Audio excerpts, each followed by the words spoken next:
Hello and welcome to the Stadio di Marmi here in Rome, Italy's capital city, for the 2022 European Para Archery Championships.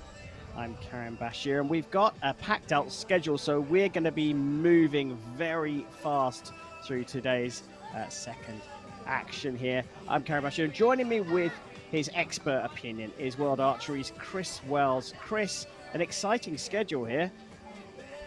Yeah, we're starting off this afternoon with the Recurve finals, and then we'll finish up with the W1, going 70 meters for our first four matches, and then back to 50 meters to finish us off. Last match of the day features Paralympic champion David Drahaninski, popular guy on the circuit, big character from the Czech Republic. Looking forward to seeing that one in particular. Yeah, expecting big things from him.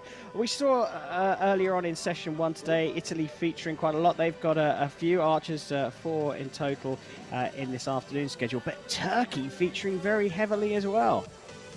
Yeah, two of para-archery's strongest nations, Turkey and Italy. Big para-archery programs, along with Great Britain, and all three, but particularly Italy and Turkey, have done very well at these championships. But there are some interesting opportunities from some of the smaller para nations, Greece in the Recurve women's final and Romania in the Recurve men's final. Yes, so some challenging names to get through this afternoon, Chris. Hope you at home watching bear with us as we make our way through. We start with the Recurve Opens division, and it's time to get underway. We're going to begin with the Recurve Women's Open bronze medal match. So let's go straight down to the field of play for the athlete introductions. For the Recurve Women Open bronze medal match. Allora siamo pronti e diamo il benvenuto alle protagoniste, le arciere e i loro coach sul campo di gara per il primissimo match del pomeriggio. Chi è? Ma chi è in onda? E sarà Herolu, l'avversario numero 1, a iniziare a tirare per prima. So time to get the first match underway. Recurve Women's Open bronze medal match. Merve Erolu of Turkey here up against Milena Olszewska of Poland.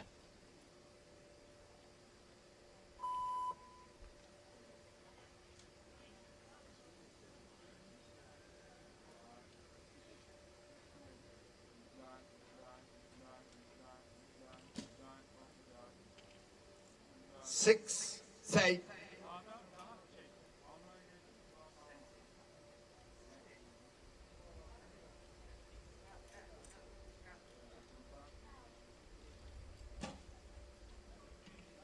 Ten, 10.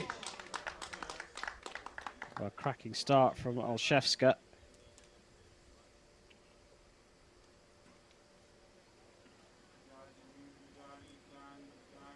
So traditional. And her smile as well. Good to get that first arrow down. First arrow of the session. A lot of confidence from a good shot. And it's a traditional set system with Recurve Archery. Each trio of arrows per archer measured independently. Highest score in each set gets the 2 set points.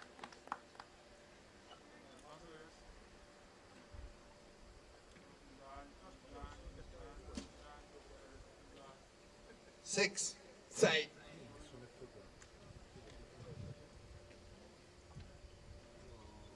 So just needing to hit the target here, Olszewska.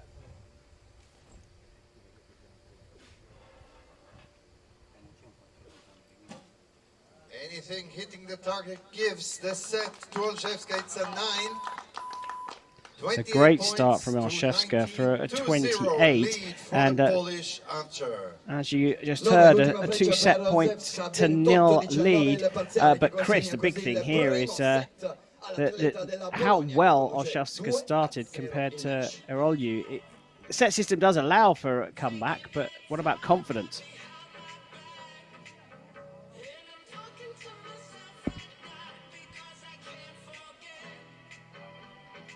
And look at how the two teams compare after the set. Polish team, very relaxed, chilled out. Lots of conversation on the Turkish side. Should the Polish team, Milena, continue at the current pace, she's got a good chance of winning this, and she's already got the advantage. But Mehmet Almagaki, former World Cup champion, coaching his Turkish athlete Merv, looking for that recovery, looking for that way back in, which, as you say, the set system does allow. Results confirmed, and Erolo Turkey on target 1 will resume competition in the second set. E anche per il secondo set si riparte dal bersaglio numero 1. As you just heard, Erolu will begin set number 2, and she needs to start the comeback immediately because 28 for Olszewska, really confident start for the athlete from Poland.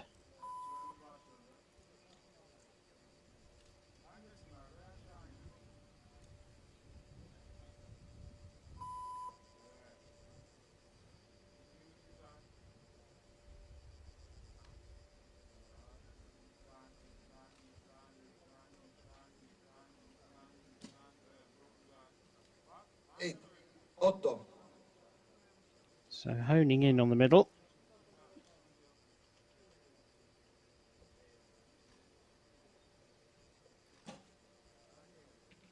9.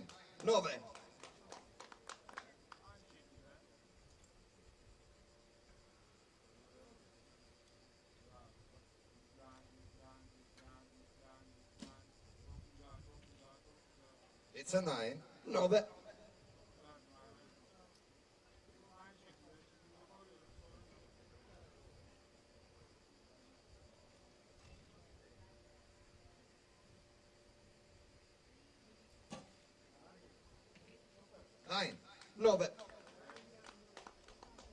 Very consistent first 5 arrows from Milena. I love this shot from the back as we transition from one archer to the other, because you see not only the distance that these athletes are competing over, but also the comparison. You know, Milena again from a stool, Merv from her wheelchair.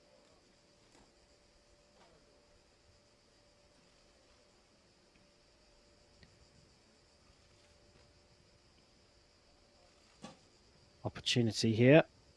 It's a 4. Drifted out onto the 4 there. That's a rather curious shot, given what you just said, Chris, that everything was grouped up very nicely, just a little high in the yellow rings, and then drifting out all the way to the right. Yeah, it did look a little softer when she released. The bow jumped a little bit differently than we've seen from the first few shots. A symptom perhaps of a little bit of loss of tension, and a collapse over in that direction would fit the bill, an arrow landing to the right. Again, it's all about putting pressure. We talk a lot about pressure. Archery is not a sport where you touch your opponent, where it can impact them physically, but mentally it's a tense game. And Merv not folding after losing that first set put the pressure on Milena, and she wasn't able to deliver in that last arrow.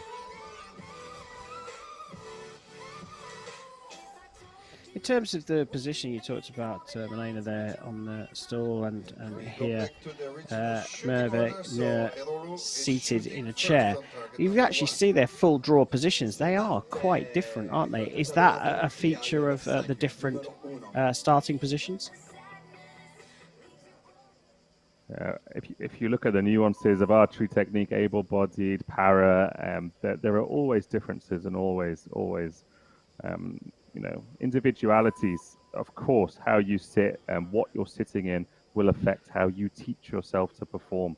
And absolutely, being in a wheelchair with the back, as Merv is, as we can see now, that will make a difference. But she's clearly learned to do it, and learned to do it well. Starts third with an 8. Olszewska starting so confidently, but one arrow down into the 4s. 8. And she's fighting her way back into the middle of the target. 2 apiece coming into this. 8 all after 1 arrow.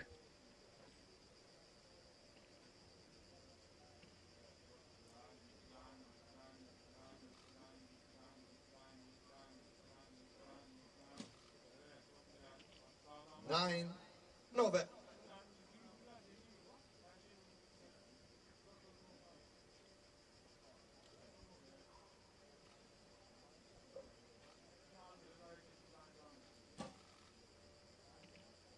Eight.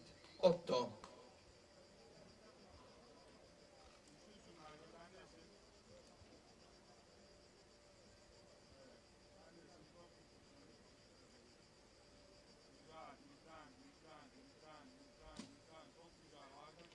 9. 9. Well, not quite out of reach for Olszewska, but a 10 required. She's already shot one in the match. 7. 7. Well, that's drifted 23 off points for a Olszewska 23. 26 And, for well, what a now. difference one arrow can So make. it's a 4-2 A lead 2-0 deficit for the turns Archers into a from 4-2 lead for Merve Erolyu from Turkey. And it looks like the man in the box, the coach, has done his work here, Chris. Well, a very experienced athlete, Demir, performed individually, winning the World Cup final 7 years ago. Transitions into coaching like many of the top Turkish compounders have. Ebru Kayran has as well.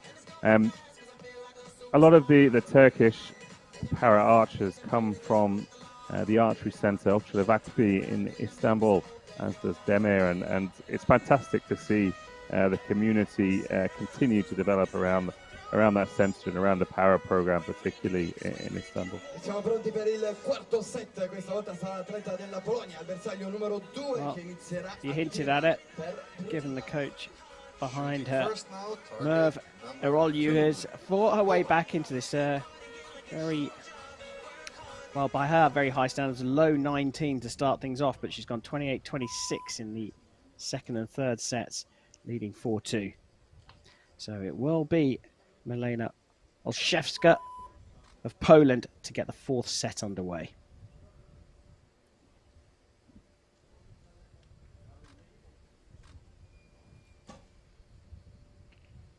Seven. 7.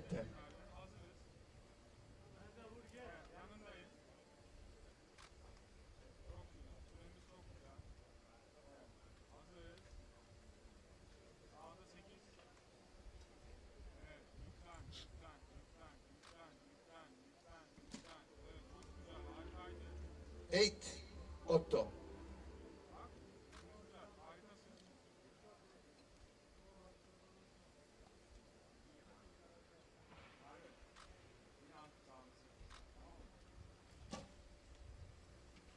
7. 7. Both left and one going low. Important arrow you fancy here for Erolyu. This could set up the win. 10. Oh, look at that. So now fully in the athlete from Turkey's hands. 7. 7. 21 So a points. 21. She's just been going backwards, Milena Olszewska.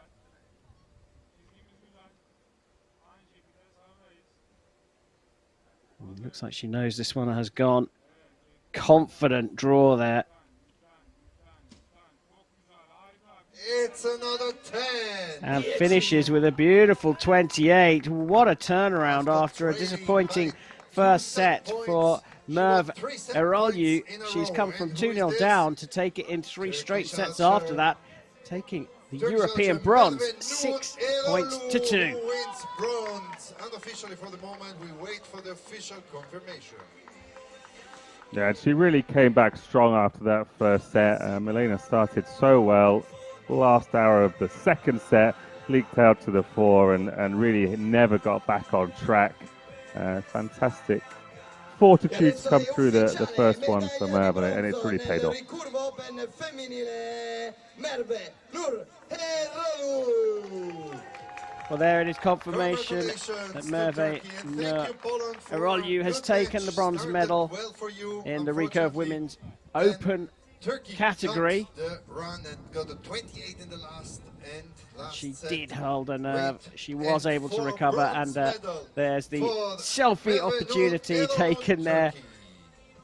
Turkey with the first medal here in this afternoon's session at the 2022 European Para Archery Championships in Italy's capital, Rome.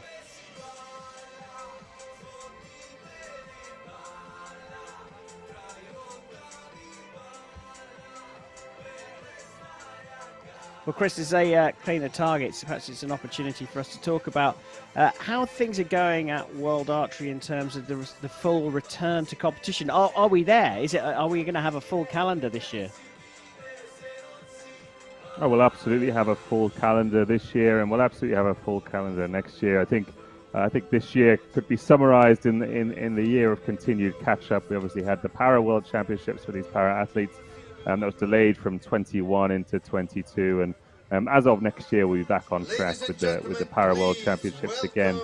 I think it's fantastic to see the horizon of what's been a tough year. Which is the Recurve Women Open Gold Absolutely medal fantastic match. to see the sport returning, all sport returning to full packed out schedules. And watching the athletes return from the enforced hiatus and how they've responded to it. It's time now to find out who's going to take the gold. We know Erolyu's taken bronze. It's back down to the shooting line for the introductions.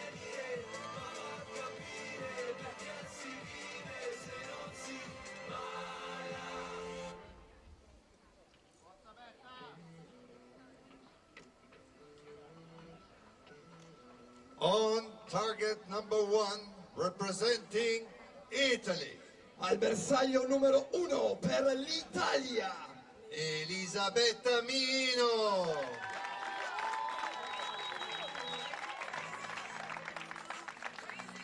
On target number 2, representing Greece, al bersaglio numero 2 per la Grecia, Dorotea Fimenidou. Line judge of this match is Mr. Bjarne Strandberg. So it's a gold medal match-off between the host nations Elisabetta Mino and Dorotea Poimindo from Greece. Now, as you said, Chris, we don't see many Greek athletes, but Poimindo, she's here. She's made it through to the gold medal match. Do you fancy your chances?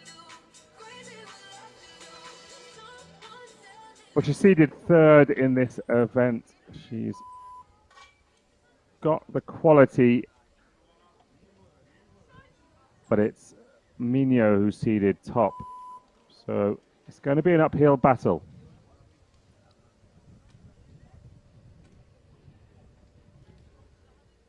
Time to get the gold medal match underway. 7, 7. Ten.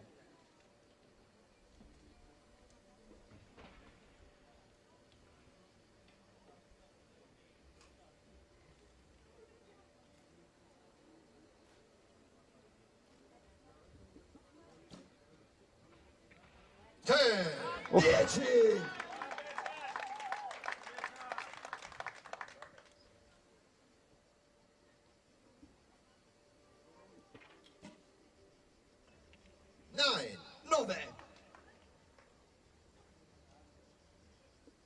Well, that's a great 9 from Poimindo. The first arrow from Mino, absolutely slap bang in the middle of the target. 7, 7.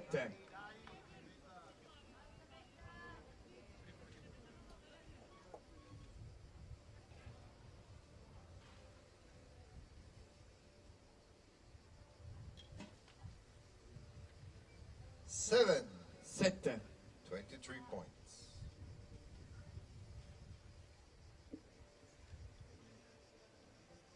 Opportunity for an early good start here.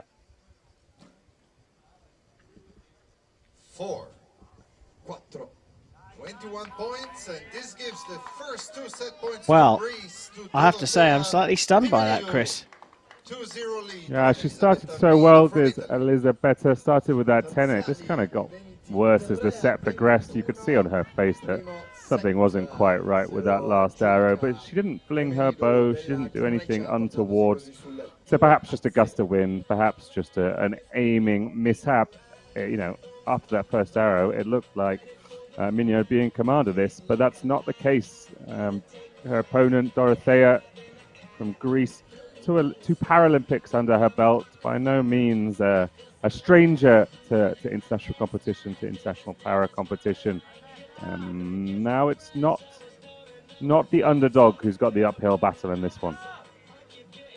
You talked before about how it has been, well, even by Rome standards, very, very hot. And it looks like Mignot suffering from a little bit of the effects of heat. They're having to have an ice pack applied to her in between the sets.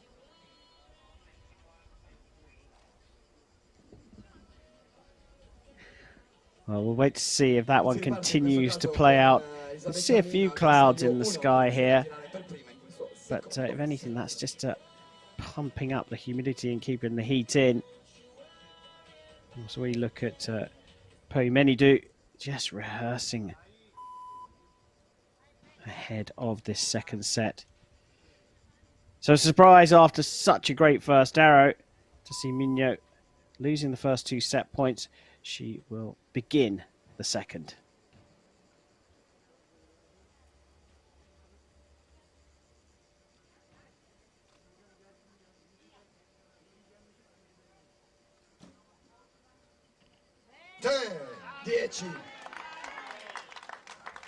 Another strong first arrow from the Italian archer. Both these athletes have really interesting techniques.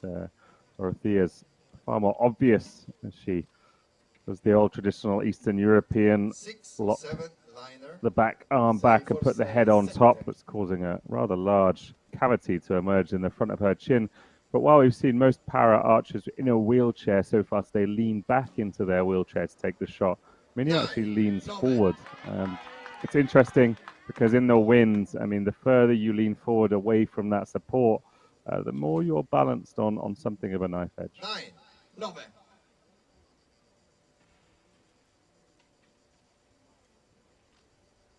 So an opportunity to put this out of reach. A 7 would do that, and Mignot would be back on level terms in terms of set points.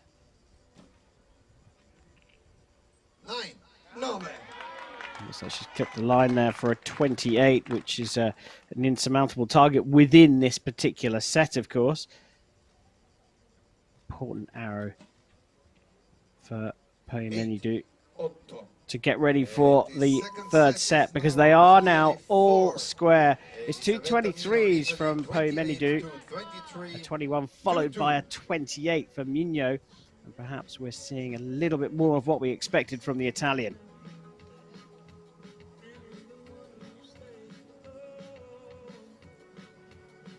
Yeah, Elisabetta Mignot has really got more comfortable in this match. Let's be honest, there's only one arrow that leaked away from her in that first set. It was the 4 down bottom left. You can just see the arrow hole.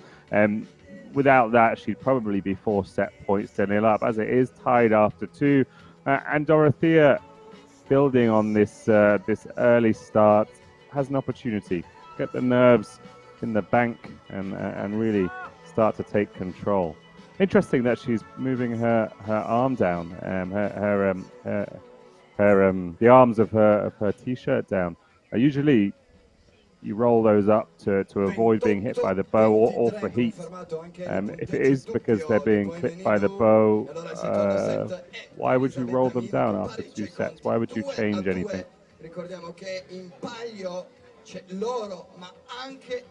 Interesting, we'll have to see what she has to say about that afterwards. Target 2 shooting first. Remaining as focused as she can.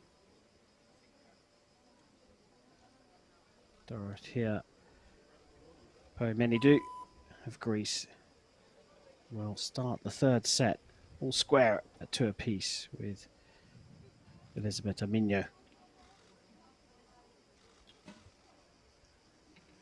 10. First one of the match for her.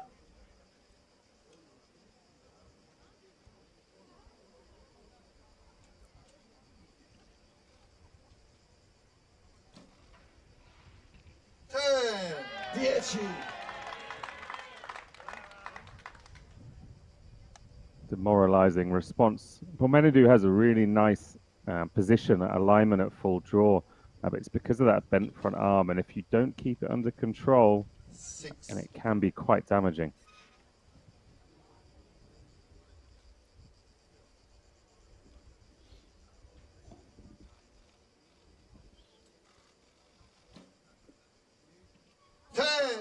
Ooh, this is looking ominous now. It's the second one in a row after 2 9s.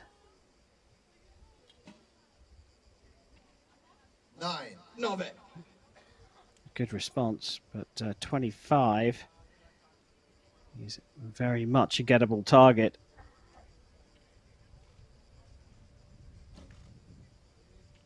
9. And 29 she's just getting better and better. Enough to Elisabetta win. Mignot Going to shooting a be 29 out of a Italy possible 4-2 30 for to come from Elisabetta 2-0 behind to Italy. lead 4-2 in this Recurve Women's Open gold medal match at the European Championships of 2022. Yeah, and Mignot really has shot better from the off here. Again, just that single arrow in the first set that landed into the 4 that's kept this from being a 3-set match. She seeded top in qualification here at this event, and she really has been quite good during the eliminations as well. Just one match to finish it off. Dorothea, my mistake, has shot well, but she is leaking 1 or 2 out each time, and it really is about that technique and maintaining control. The more fluids, more movement in the setup to the shot, made famous by Italian archer Michele Frangili in the kind of modern era. It can be deployed to fantastic effect, but if it's not controlled properly, then it's very easy to make the kind of mistakes that will sink a set system match. Shoots first.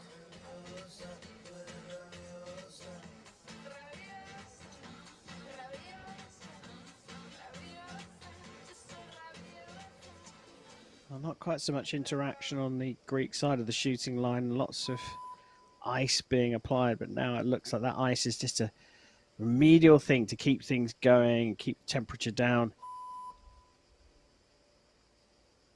For Menidou, starting at the 4th, trailing by 2 set points.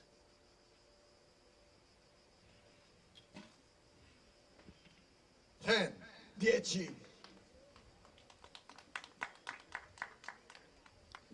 Well, that's what's asked of it. Put down big scores to put pressure on your opponent.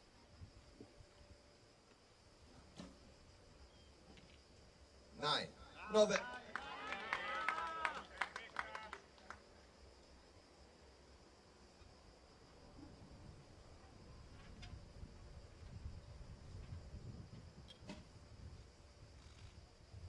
Eight.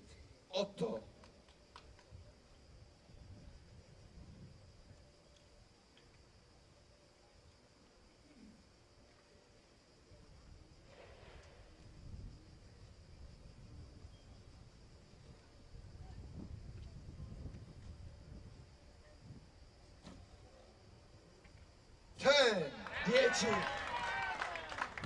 Doesn't matter how you get there.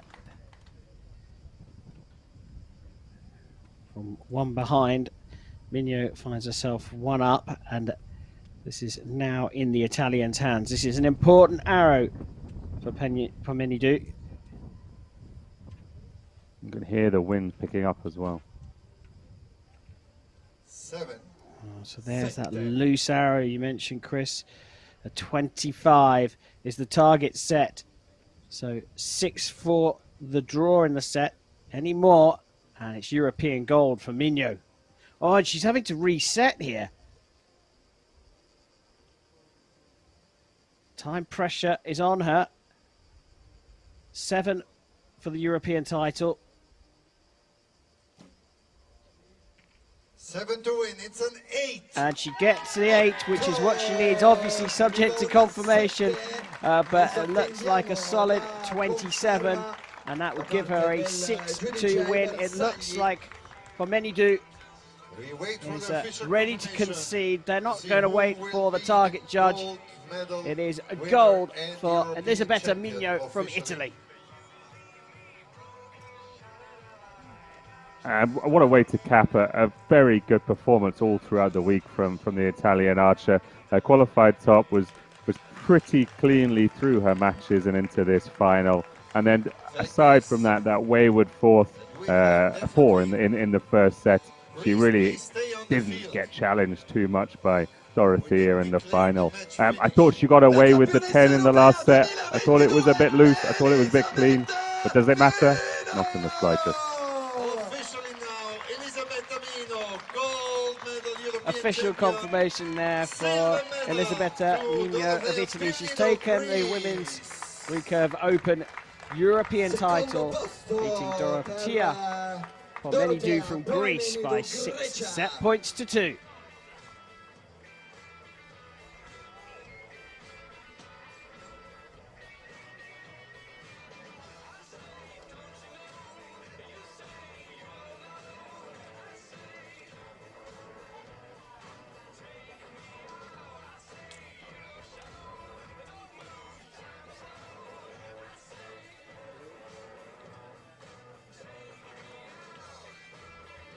Well, you can see the delight on Elisabetta Migno's face, but it was a great competition for the Greek athlete as well. Yeah, not a bad result in the slightest. Second at the European Championship. She's not had that many medals in her career, so this one's a big one. Previously came second at the European qualifier for the last Paralympics to book her spot to Tokyo. Good to get on the podium. That's progress, big progress after disappointment when she got to Tokyo and finished 4th. Yeah, huge step in the right direction for Greece and Grecian para archery. Please welcome on the field of play the judge, coaches, and the athletes for the Recurve Men Open Bronze Medal match. Well, you heard it. We now move on to the medal matches for the Recurve Men's Open competition here at the European Championships in Rome. Let's go down for the introductions. Italy. Al bersaglio numero 1 per l'Italia, Stefano Travisani.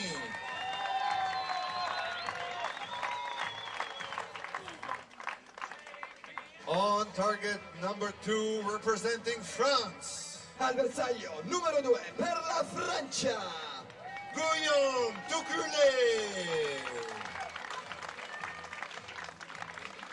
The line judge for this match is Serdar Özdemir. And shooting first on target number 2, France. Well, there's definitely a bit of an Olympic flavour to this one. Stefano Travisani of Italy is shooting at the home of the Italian Olympic and Paralympic Committee. And of course, Guillaume Toucoulé of France is preparing for a home nation Olympics coming up in 2024. This for the bronze medal in the Recurve Men's Open competition.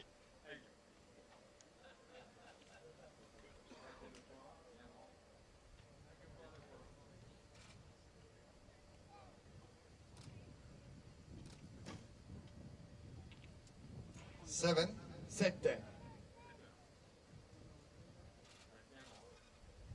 So I think it's clear to all the distinction between these two archers. 7. But Chris, as always, we talk about it's just a process, and you learn how to adapt the para archers, perhaps especially compared to the non-disabled ones.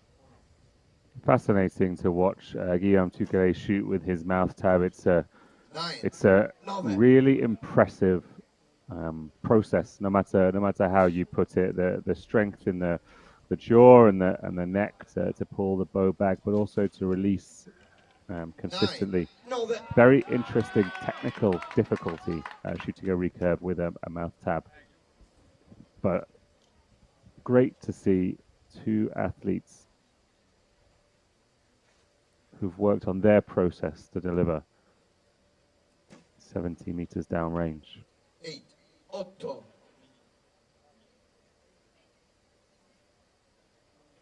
So a 24 set by Tukule.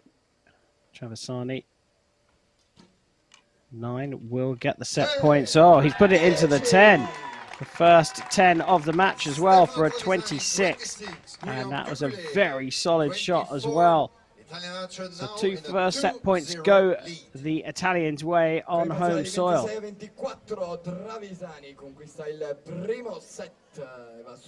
was a good finish from Traversani in that first set. Guillaume Tukele has got the pedigree, though, to come back into this. Not only is he a very, very valued member of the French para team, having finished runner-up at the para championships at the start of this year, the World Championships at the start of this year. He's also one of the reserve members of the French able-bodied team and has been shooting in some able-bodied events as well. So when you talk about the upcoming Paralympics and Olympics in Paris in 3 years' time, 2 years' time now, you know, it's not unheard of in archery to have athletes compete in both events.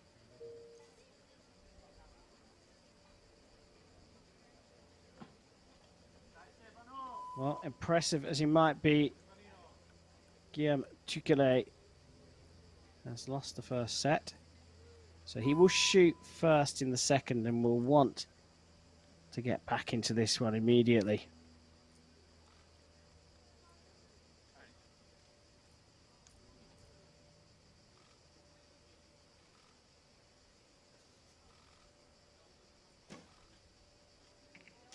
Nine.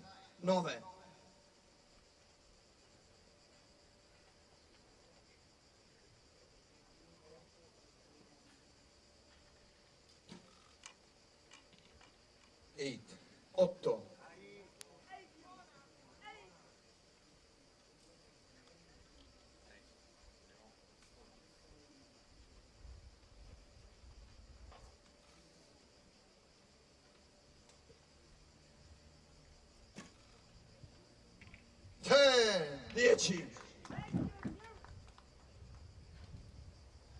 Tukele finding the middle of the target for the first time in the match.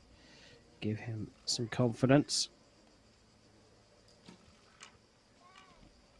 6, 6. So now very much in the Frenchman's hand.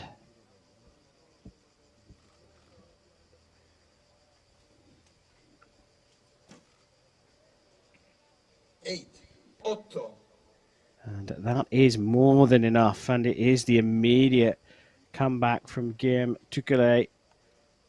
Important shot though still for Traversani. 9.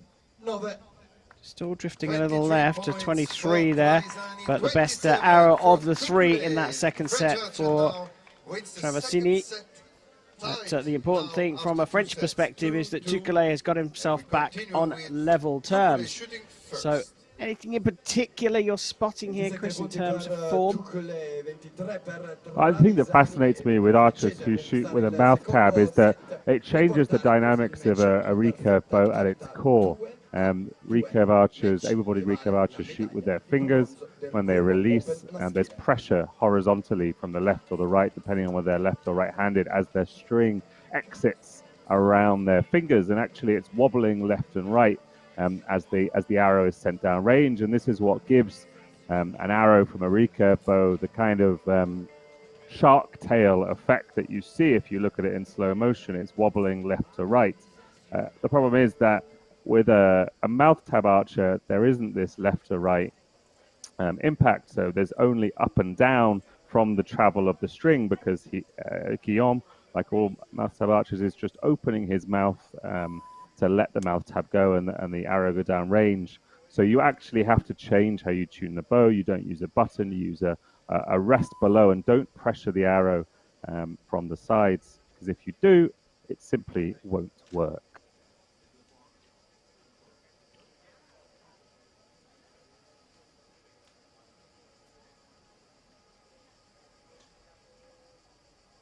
I mean, I said all that, and he is shooting with a button. So I have no idea how he's got that to work, but he clearly has. Well, after a little false start there, he's got the set underway with a 7. 10. And the second 10 from the Italian. And a shot with real intent. He looked like he meant that one.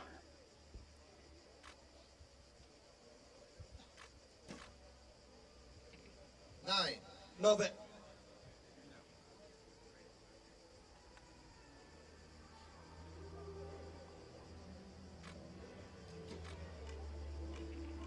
Eight. 8.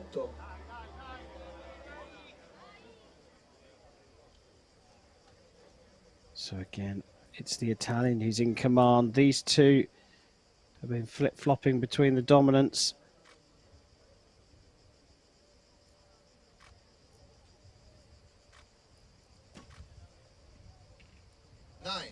Ooh, close to the 10, but it's 25 in the end for Tukule. So anything more than a 7, and Traversini will find himself in the lead on home soil.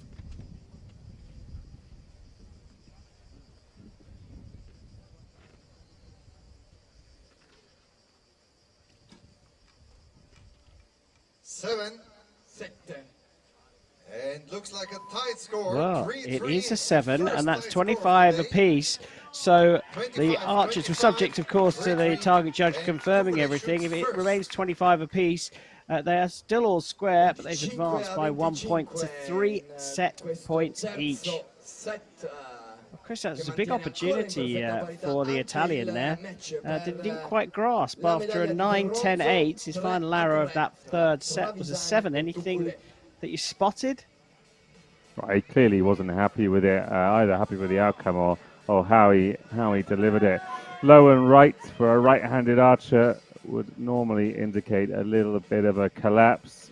He's not comfortable. You can see the pain on his face, the uncomfort on his face, also being cooled down in his spot on the shooting line. Talented archer, silver medalist in the mixed team event with Elisabetta Mignot at the last Paralympic Games. We've just seen her take individual gold. Time to get some comfort back if he's going to take advantage of the next set as he should have in the last. Si riparte dal bersaglio numero 2 con Tukule al tiro. Well, it does mean that we will have the full regulation 5 sets here.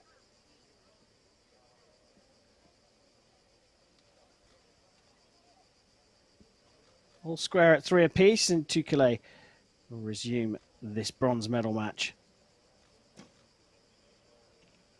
8. 8.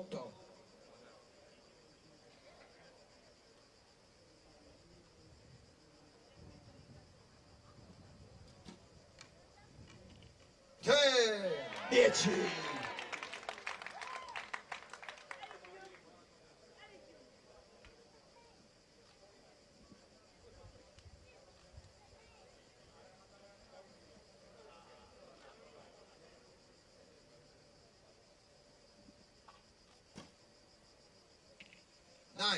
Nove.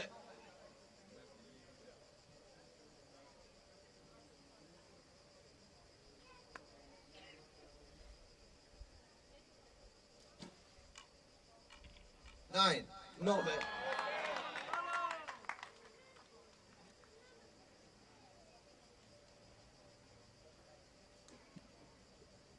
If you went back and overlaid those first 2 arrows of this set from Traversini against his previous arrows, they would stand out as much cleaner. He's not collapsing at all in this set, and it's showing on the scoreboard. 10. A solid 27 from Tukule, but Traversani has 29 available to him. 9. Puts it into the 9 for a 28, so the closest set so far goes the Italian's way, and he now leads 5 set points to 3. We do, of course, have one remaining set, and this man here, Guillaume Tukule, well, it's a must-win for him. It's a must-win, but you saw Traversani before the cameras cut away. He moved his bow back towards him, and I wouldn't be surprised if he gave his sight a little twist, even though he shot the best score of the match so far. 10.99, a little high and left. If he knows they were great shots, as they looked in a group that is, pretty establishing. Guillaume's got the talent to bring this back. Any little point you can gain is useful, could be necessary, could be essential. So if he's given it a twist, I wouldn't be surprised. E si riparte nuovamente dal bersaglio numero 2 con Tukule. Trying to maintain his composure here, Traversani. He knows now that all he has to do is match his opponent. And here is Guillaume Tukule. Shooting first in the 5th. That's the advantage of being able to put some pressure on with some big scores, but that in itself comes with pressure.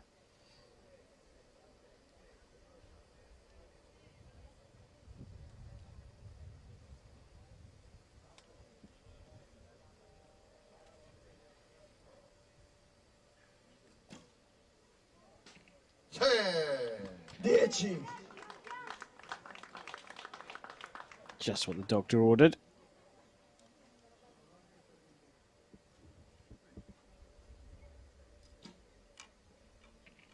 Nine.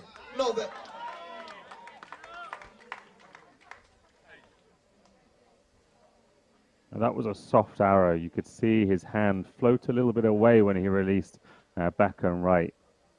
That's not what got him the big score in the 4th set. 10. Oh, look at this.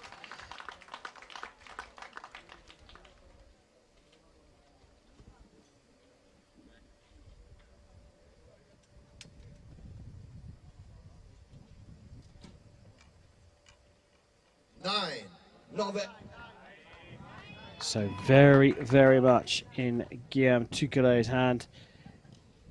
A 9 to put this one out of reach and confirm a shoot-off.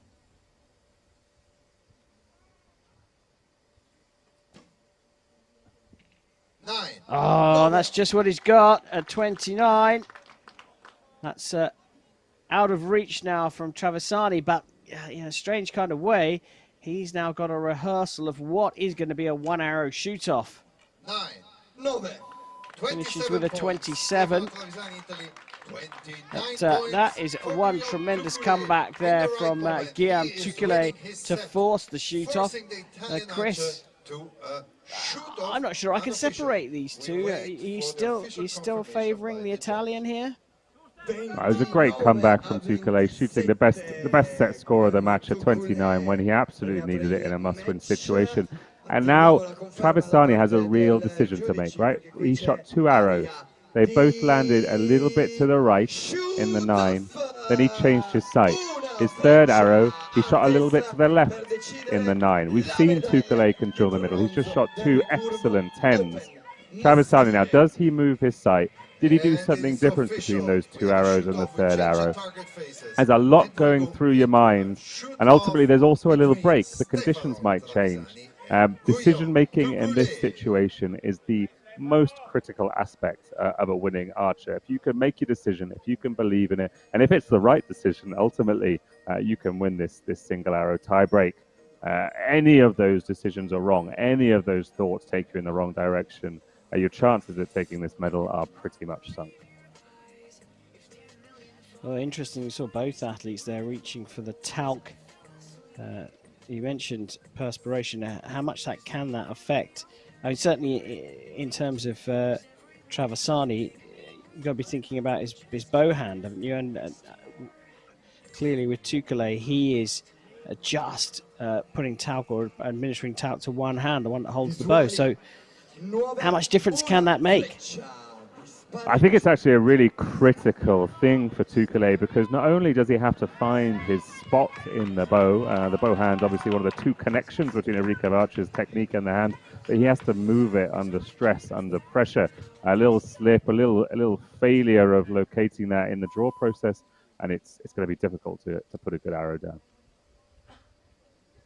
Here we go. Shoot off for the Recurve Men's Open bronze medal here at the European Championships of 2022. Guillaume Tukale of France shooting first against Stefano Traversani of Italy.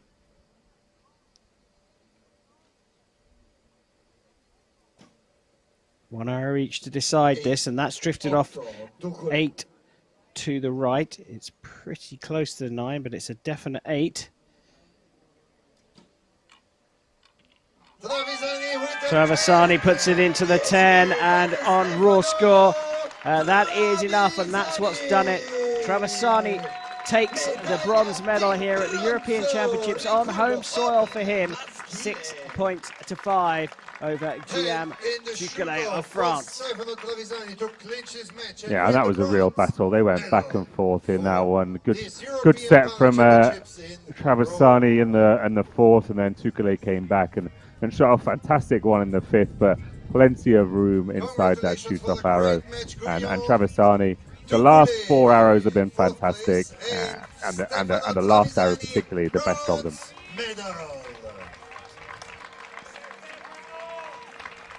So confirmation there that Stefano Traversani of Italy will be collecting the bronze medal here at the European Championships.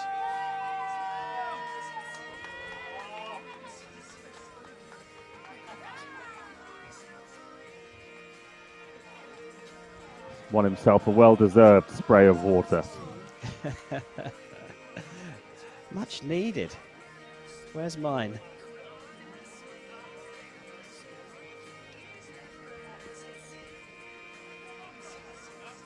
Sure that could be arranged, Kyle? Ladies and gentlemen, please welcome on the field of play the next match. We've decided the bronze medal. That's gone to Stefano Traversani of Italy. So it's time to find out who is going to take gold and silver in the Recurve Men's Open final here at the European Championships at this marvellous stadium in the capital of Rome. It's a matchup between Turkey, one of the strongest nations in para-archery, and Romania, who are starting to build their team. Representing Turkey. Al bersaglio numero 1 per la Turchia, Yavuz Papagan.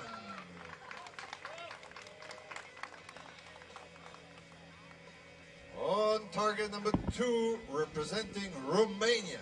al bersaglio numero 2 per la Romania, Eugen Patru.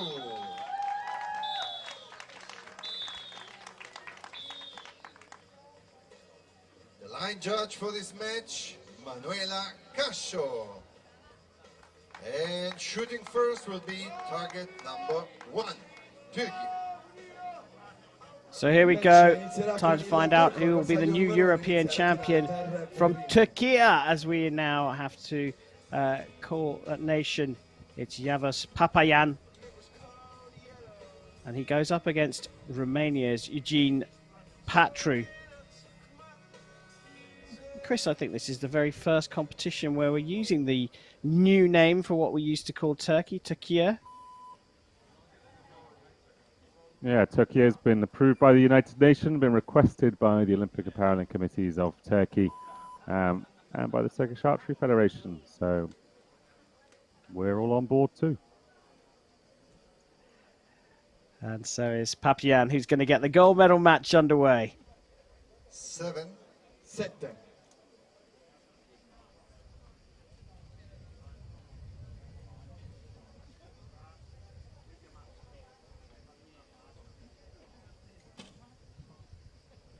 Eight. 8.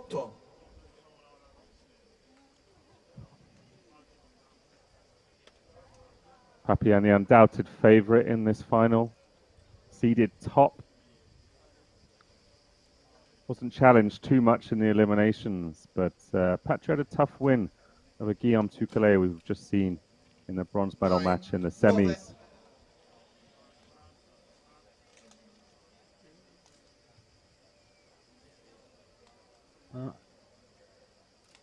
The favourites have been the ones that have fared the better here on this medal day here in Rome.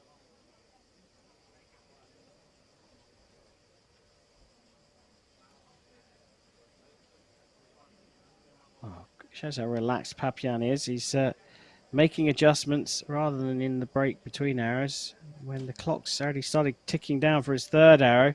8. And that looks like it's gone into the 8 for a 24.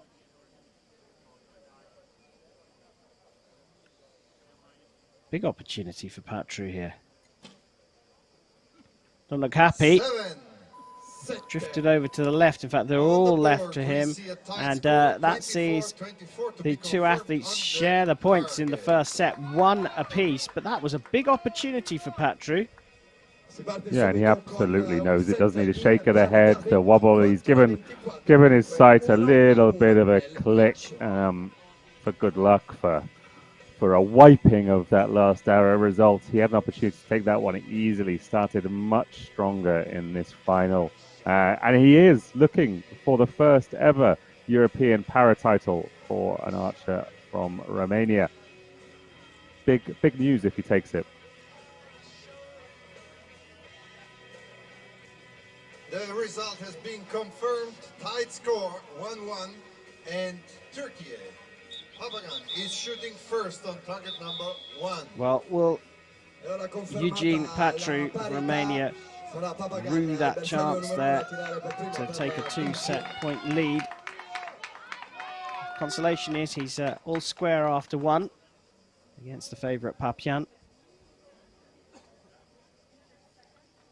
And Papian will start the second.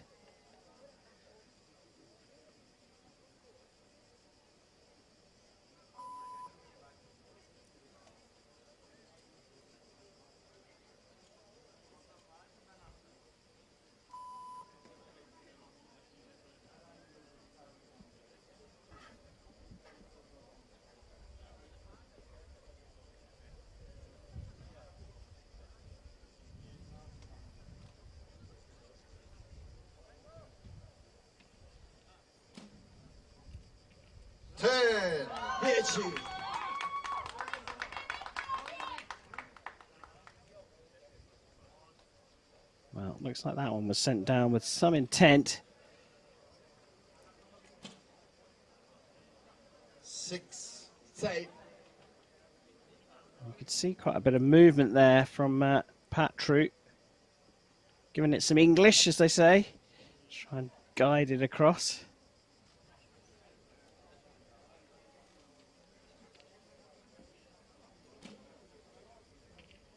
8. 8.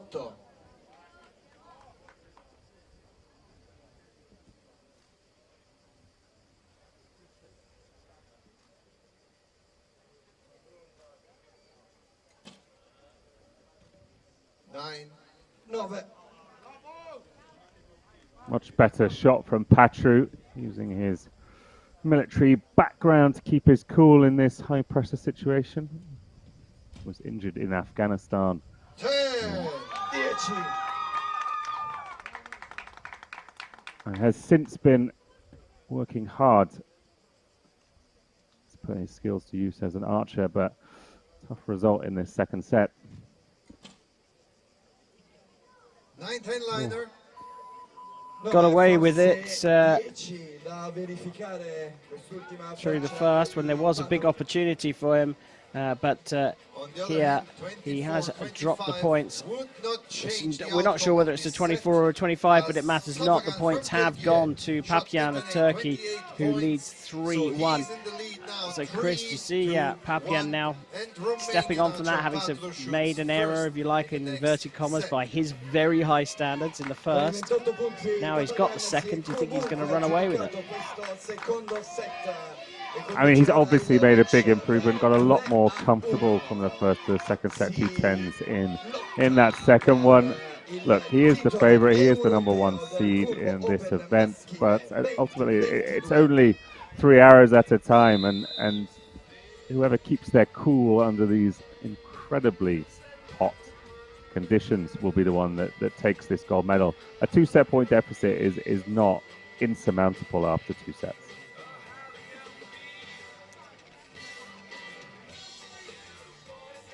Momentum is with the athlete from Turkey, though, for sure now. It's where perhaps the super fans would expect this one to go. But we've seen before, just grinding it out can be enough to put yourself in contention at the end.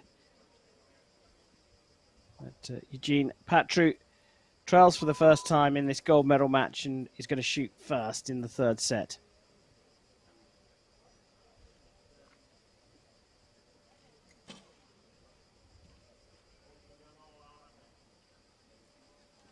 It's an 8.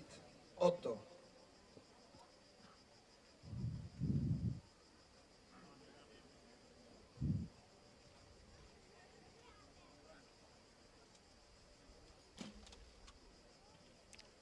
8.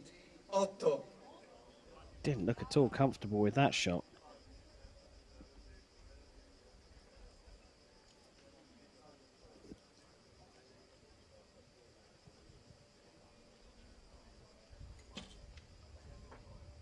Seven. You could see him try and steer that afterwards. The backhand went down, the bow arm went to the left. It's a classic. I've aimed in the wrong place and want to try and get it as close to the middle as possible. 7. Well, neither of them appear to want this set.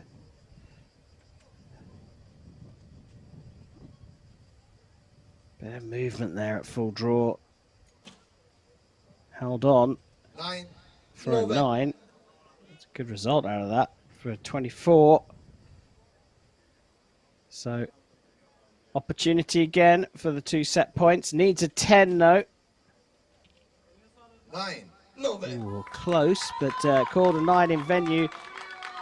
And that's another drawn set.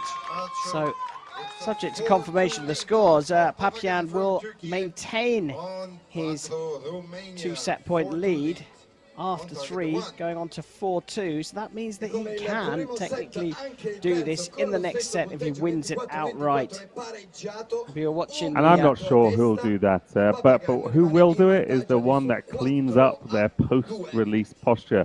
You see both of these archers shaking a little bit at full draw, and the moment the arrow goes, they're looking for it. They're watching it. They're following it with their bodies, their movements down range. We've had releases from our Romanian archer on target 2 going up, going down, going sideways. We've had bows dropping from Papian on the Turkish side. It's not clean. It's not clean at all, and that's why they're not taking advantage when those arrows present themselves. Really, only chance is to calm down and to focus on the post-release posture and try and clean this up and take whatever opportunity presents itself over these final 2 sets. Should there be 2 sets? Well, that's the maximum regulation into the 4th. Patru trailing by 2. Really needs to start his comeback now.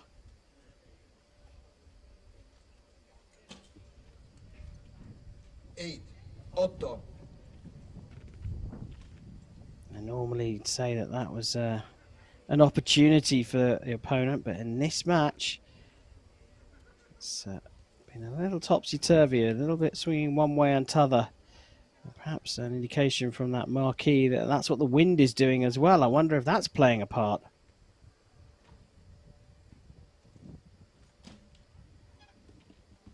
Eight, otto.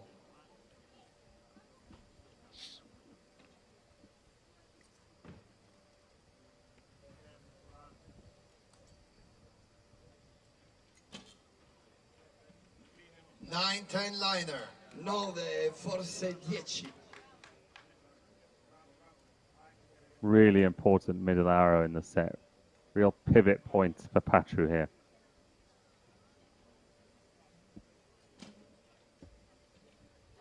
Eight, otto. Perhaps more so now. Papian making some adjustments, but this one can be put out of reach. It could be a 17 for Patru, so just remember that.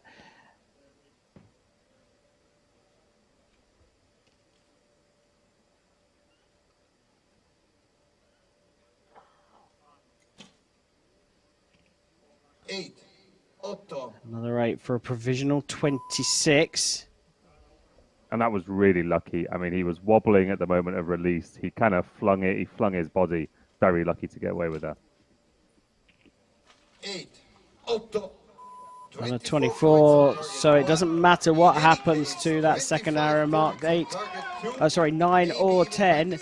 9 would be more than enough to secure the points in this fourth set, and it means that the pair of them are tied up at 4 set points each. A thrilling finish ahead as we go into the fifth. Yeah, as the tension ramps up in this one, you could see it. You could see it in how they're shooting. You can see in how they're releasing. And you know, Patru, that bottom arrow was really, really lucky. They're looking at the 9, 10 above it. It's completely irrelevant. It's that 8 that's sitting just below is the one that kept him alive. But you know, from the look on his face, from the look as he released it, it really could have gone anywhere. So sometimes you've got to take those breaks. Sometimes you've got to enjoy them when they fall your way. He's lucky to be in a fifth set here. It starts again from scratch. This is a 3-arrow match, and he's got a chance to win it.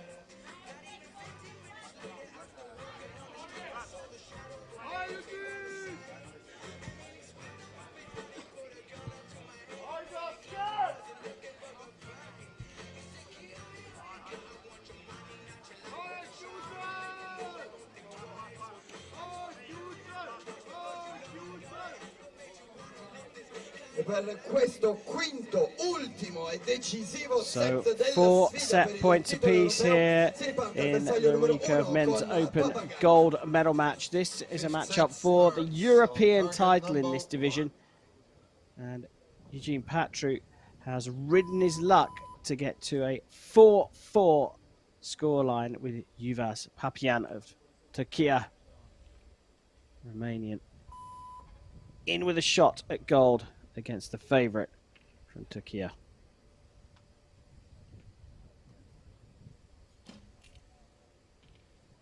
Eight, otto.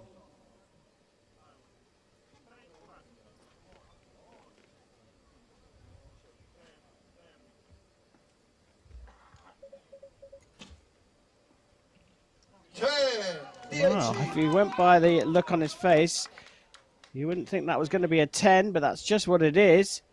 And a 2-point advantage with 2 arrows per archer to go. 9, 9. Papagan's looking much more comfortable now, but he's moved his sight so much over this match. He's chasing the middle, and he's behind in this all-important fifth set. 9, 9. Patru, meanwhile, managing his situation very, very well.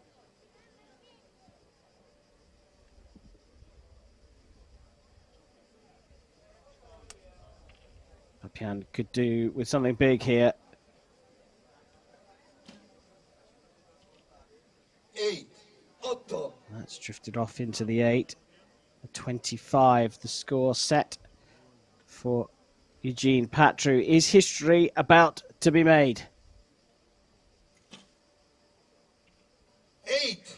He's put it into the 8 for a 27, a 2-point advantage in the final set, and coming from behind, he was 4-2 down after 3 sets. Eugene Patru of Romania has taken the European title. European champion to be confirmed on the target. And officially second place for Yavuz Papagan, Turkey, in a long match. Well, there we have confirmation that Eugene Patru of Romania has taken the 2022 Recurve Men's Open European Para Archery gold medal here in Rome, and he becomes the first man from his nation, or first archer from his nation, to take this title. Fabulous performance. Well, Chris, what a match that was. Yeah, really, really impressive. You know, ultimately we could talk about technique, we could talk about how it looks, we can talk about all of this thing, but the only thing that really matters is the score on the target, and both archers struggled early in that one. Both archers struggled to deal with the nerves, with the wind, with the whatever. Ultimately, Patru maintained his composure, put himself in a position to win, and delivered those last 3 hours. It was a 3-hour match. It came down to that 5th and final set. First ever European para champion from Romania. Really, really important progress. And also thank you to all volunteers one more time. Thank you for being here and helping to do this event and to make it great.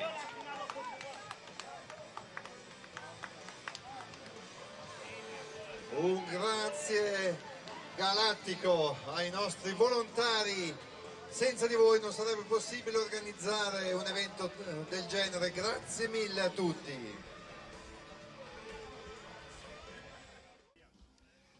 Another European title for you for your great palmarès. So, Elisabetta,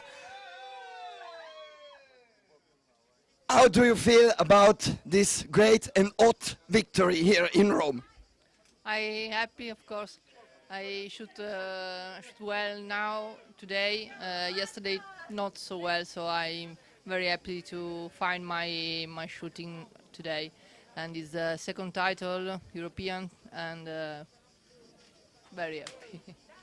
What about to celebrate a victory in Rome and in your home country? So I think it's something more winning in other country, because there's a lot of Italian people here to celebrate with me the medal. So thank you very much and congratulations again. Allora, una grande vittoria al titolo europeo conquistato in una sfida combattutissima. Le sensazioni alla fine di questo super match? Am foarte mari emoții, încă nu vine să cred că am câștigat, dar ținând cont de pregătirea care am avut în spate, mă bucur foarte mult că am reușit. Allora, ho delle grandi emozioni, è stato un grande match, ma ho preparato tanto per questo e quindi sono pronto. Great emotions after a great match, after a long training period to be ready for this appointment in Rome. So thank you very much and congratulations. Thank you. And we are ready. Ladies and gentlemen, please welcome Some interesting the athletes, coaches, and comments from judge both for archers, the but Recurve I think the Women Open clear Bronze thing there is Medal the match. historic victory for Eugene Patru and the continuation of the strong performance from Migno from Italy. We now move straight on in this packed out schedule to the women's W1 medal matches, starting with the bronze. Looks like the athletes are ready, almost ready for their introductions here at this beautiful Stadio di Marmi in Rome, part of a 4-stadium complex in Italy's capital city.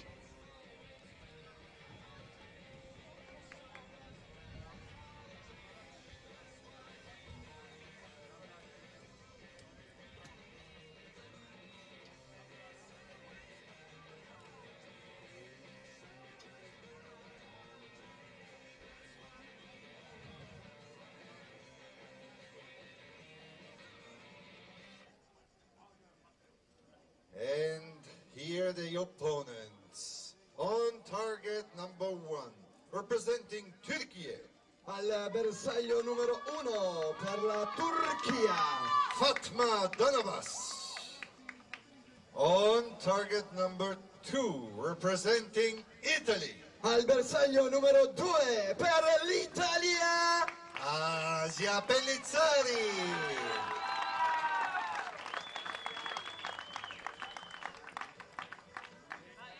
The line judge of this match is Bjarne Strandberg. Turkey, target 1 shoots first. Well, Chris, Fatma Danabas from Turkey and host nations Asia Pellizzari are familiar names with para archery fans. This should be a good one.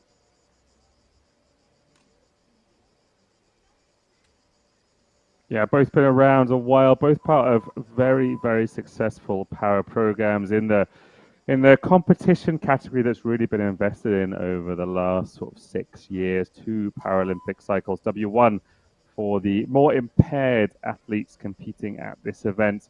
Usually got an impairment in about 3 limbs and the top and bottom half of their body, importantly in the torso, which makes it more difficult to balance, more difficult to aim, more difficult to control a piece of equipment like a bow. Well, Danabas is going to show us how it's done at the start of this bronze medal match and into the 9.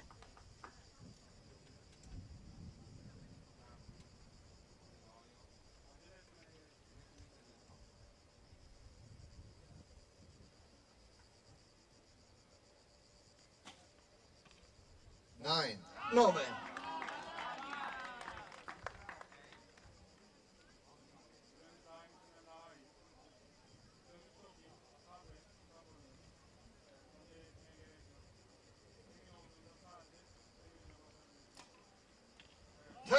Dieci.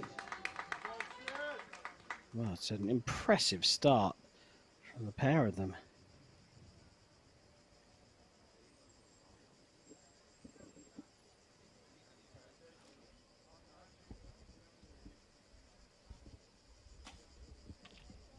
Eight. Otto.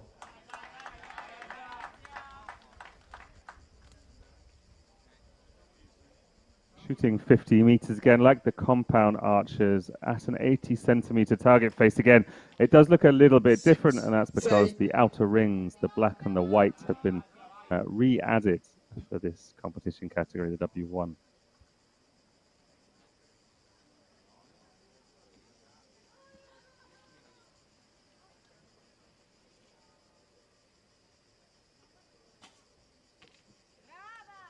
Well, there was an opportunity for Pellizzari, and she has taken it just by a single point. We are operating now on the cumulative score, so these 2 athletes will carry the score over into the second end. Fatma Danabas, 1 point lead after the first end for Italy. Impressive start from the pair of them, though. A 9 and a 10 for Danabas, a 9 and an 8, which perhaps doesn't give the whole story. That those 2 first arrows were extremely close together. Yeah, no, great start, absolutely, coming into this arena, and especially in this heat. One of the big challenges for W1 athletes, because a lot of them are paralyzed, a lot of them don't have that core control, a lot of them also don't have the ability to modulate their own body temperature. So to compete in a place such as Italy, a place such as Rome, when the temperatures are reaching 40, 42 on the field, really tough. And another thing for the athletes and the team management to really think about and really plan when looking at how to approach this competition. Yeah, we've seen a lot of the coaches and assistants applying ice packs, which, well, you've given us the explanation of why that's happening. We've seen non-disabled athletes having that kind of treatment. You just go, well, it's hot. Well, when your body's not able to control that heat, ever so much more important. 26 to Pellizzari, 25 to Danabas. The athlete from Turkey will shoot first in the second end. 9. Nove.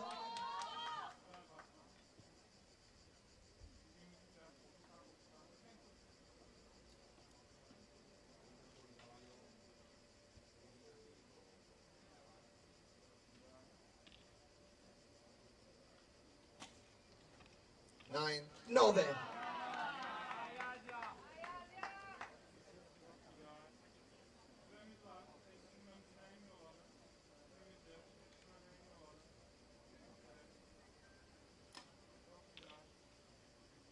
6. 6.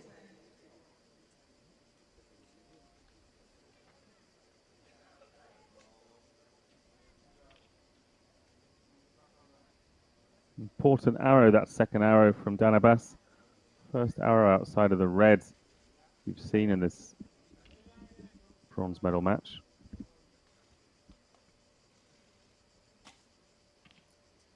9. 9.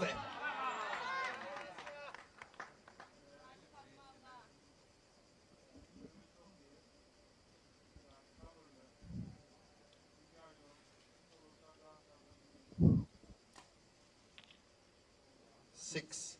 6.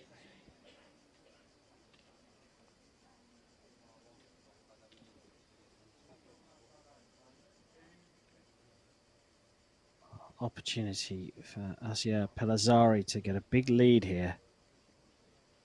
It's only the second end, but you want to take these opportunities when they come. 10. 10. Oh, and she's taken it in a big way there. Look at the difference in the score now. Absolutely phenomenal change around after 3 arrows. And it just goes to show how much concentration is so important. 54 playing 46 now, Chris. Really powerful shot from Pelazari to finish. Looks very, very comfortable. The 2 arrows that dropped low for Danabas, both in exactly the same place, low in the 6, suggest it's a repetitive issue, a repetitive thing she's done that hasn't quite fit with her normal routine. It's very unlikely for that to be random. It's a big target, and when you get 2 arrows landing together, you've either done the same thing right twice or you've done the same thing wrong twice. How well she's able to recover from that will be very telling. But ultimately now, Pelazari has a big lead in this one. Results are confirmed. Shooting first on target number 1 is the Turkish archer Fatma Danabas. 54-46, continua a condurre Pellizzari, si riparte dal bersaglio numero 1 con Danabas.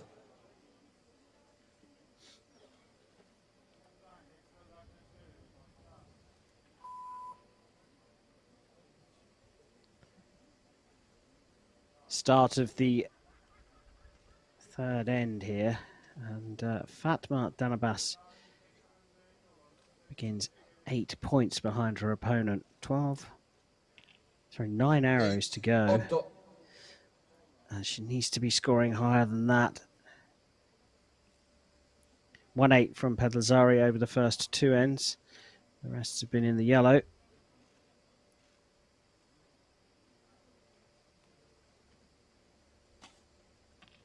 10.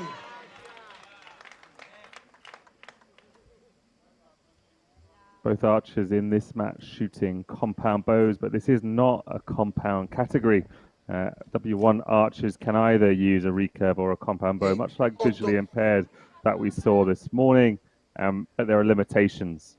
On the compound bow, there's a maximum draw weight, which keeps it lighter. There's no magnified sight. So this kind of accuracy over 50 meters is very, very impressive. 9. 9.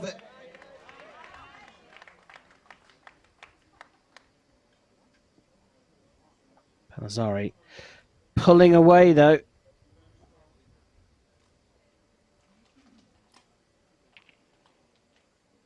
Seven, 8 liner. 7, forse 8.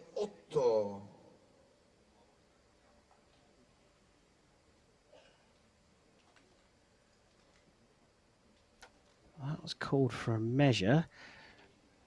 Interesting to see what Chris thinks about that after this arrow.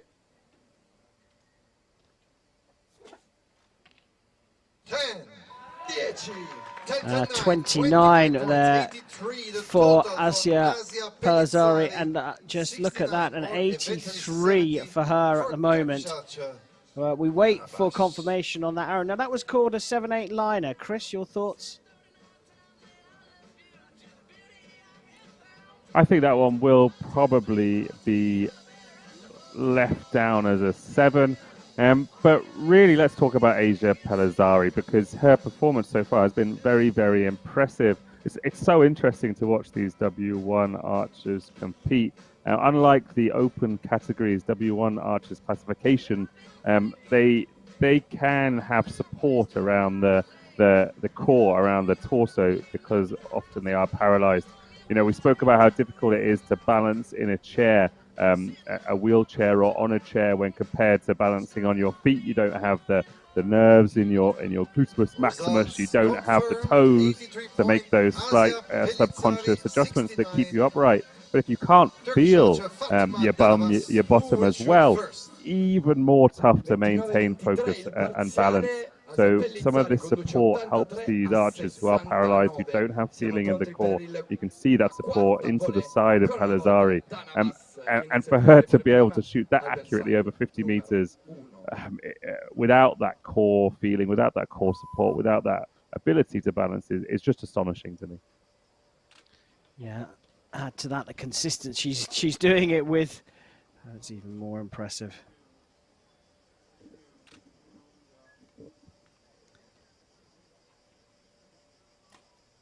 Dana Bass starts the 4th and trailing by 14 points.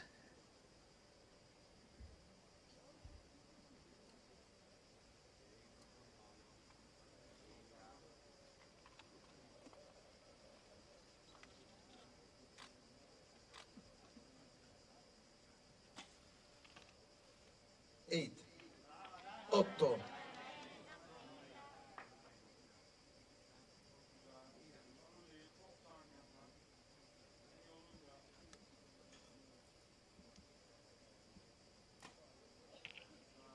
Seven. 7.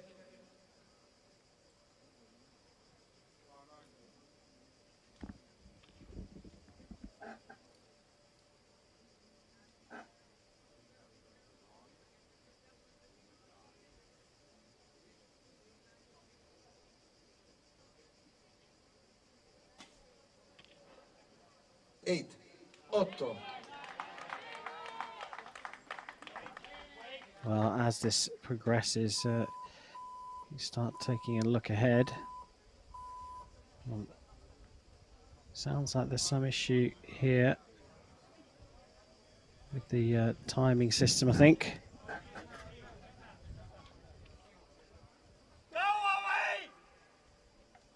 Oh no, is there someone? Please, signore, dietro la linea di tiro, potrebbe continuare a camminare? There's someone up in the stands by the looks of things, so that could be dangerous. And you can see now the volunteers running out to try and move the individual on. That's very disruptive for the athletes. And very concerning from a safety point of view. The judge, though, spotted that clearly, and good on him for delaying the shot. Difficult, though, for the athletes to take control of this one. They reset the clock to give a 10-second countdown, and very, very well managed by those involved there. Congratulations to the judge especially.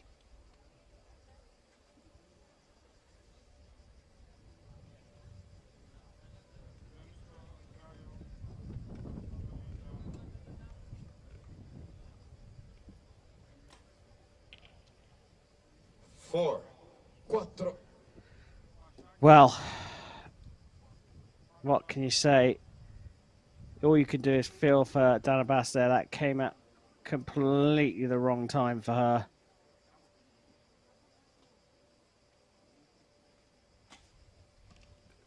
Eight. 24 points, 19 points. The total for Asia Pelizzari is now 107 to 88. Well, Chris, we can't avoid but talk about the disruption in that 4th end. Very difficult, and more so for the athlete from Turkey than the Italian. I mean, difficult to deal with someone who's obviously ignored the safety signs and the no entry barriers, but well managed by the officials on site. And yeah, tough to deal with from the archers, but unfortunately you've got to prepare for all kinds of things when you're going to come and compete in a situation like this. We've had disruptions of all kinds over the years. We've had rain that has caused things to go off, the timing to go off. We've had a few timing issues this year as well, where archers had to stop and return to the line.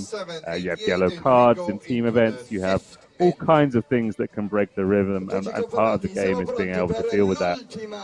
At this point, Pelizzari is so far ahead that, let's be honest, that's not what lost the match. And really, the finish now from both athletes is the important thing. Finish strong and leave this arena with a good taste in the mouth. You're watching the Women's W1 Open bronze medal match between Fatma Danabas of Turkey and Asia Pelizzari of Italy at these European Championships of 2022. As you can see, it's a tricky position for Danabas. 7-7.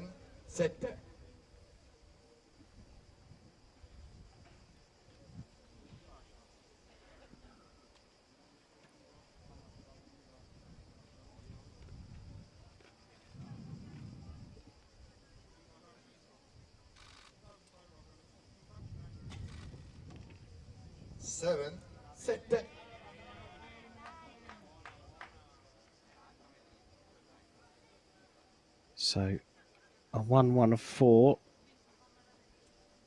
is gettable. The problem is Pelizzari has 2 more arrows to go.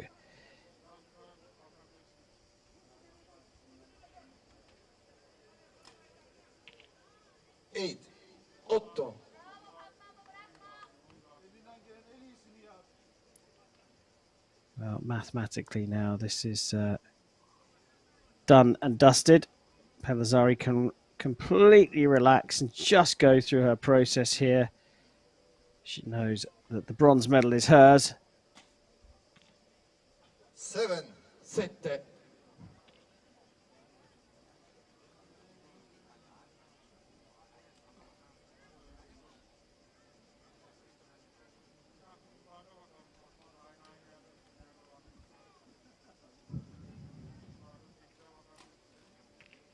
10. Well, a good way to finish.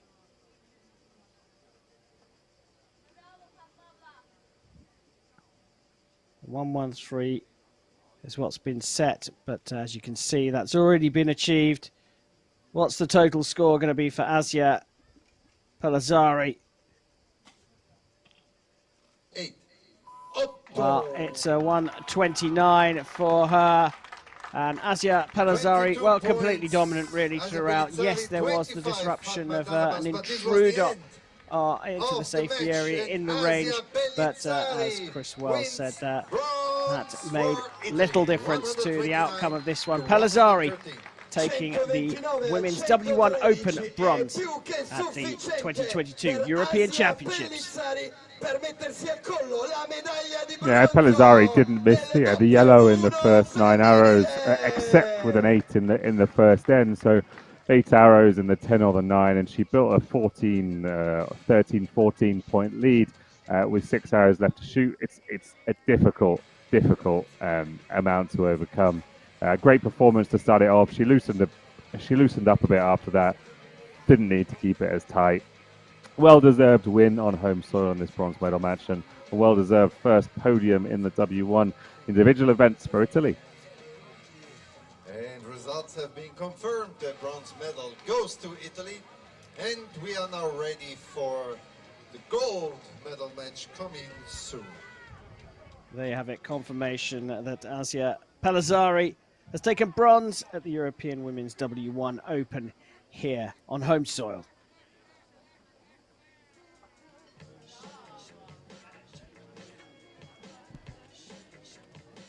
So Chris, we talked about this earlier. Beautiful venue we've got here in Rome, but we're expecting an amazing venue at the Paralympic Games in Paris in 2024 too.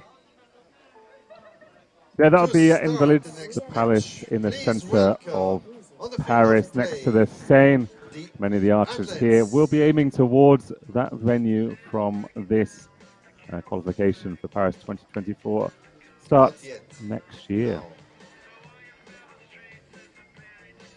Now, All important we got the okay to experience start, we and start points, now. of course, here. Not counting Please yet towards welcome Paralympic qualification, on the but field does of play, count the towards ranking athletes, and coach confidence. and judge for the So we've seen Women Asia W1 Pellizzari Open taking the gold bronze medal here match. on home soil Noi in siamo the pronti ad women's accogliere W1 sul campo di Open gara category le at these European protagoniste Championships.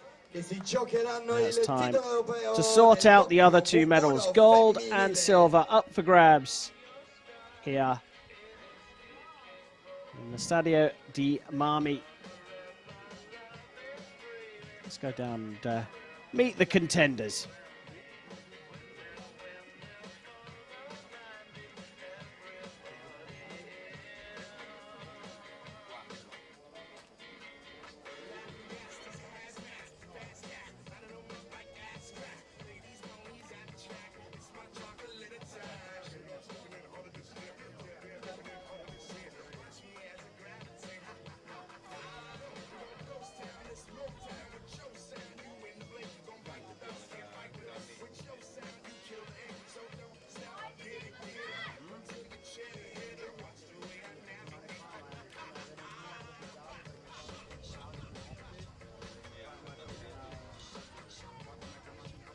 On target number 1, representing Turkey, Al bersaglio numero 1 per la Turchia, Nil Mizir. On target number 2, representing the Czech Republic, al bersaglio numero 2 per la Repubblica Ceca, Teresa Brantlova. Line judge for this match, Manuela Cascio. And shooting first is target number 2, Czech Republic. Well, Chris, we had some familiar names in the bronze medal match in Danabas and Pellizzari. It's the same here. Nil Mizir of Turkey against Teresa Brantlova of the Czech Republic. Another tasty lineup. Nil was the runner-up at the last World Championships held in February in Dubai. She shot a great match then. And has had a great competition so far this week in Rome. It's going to be her opponent, Brantlova, who gets us underway. 3. Very high into the 3. Sora just trying to get settled into her chair. Doesn't look like she's quite found the right position yet.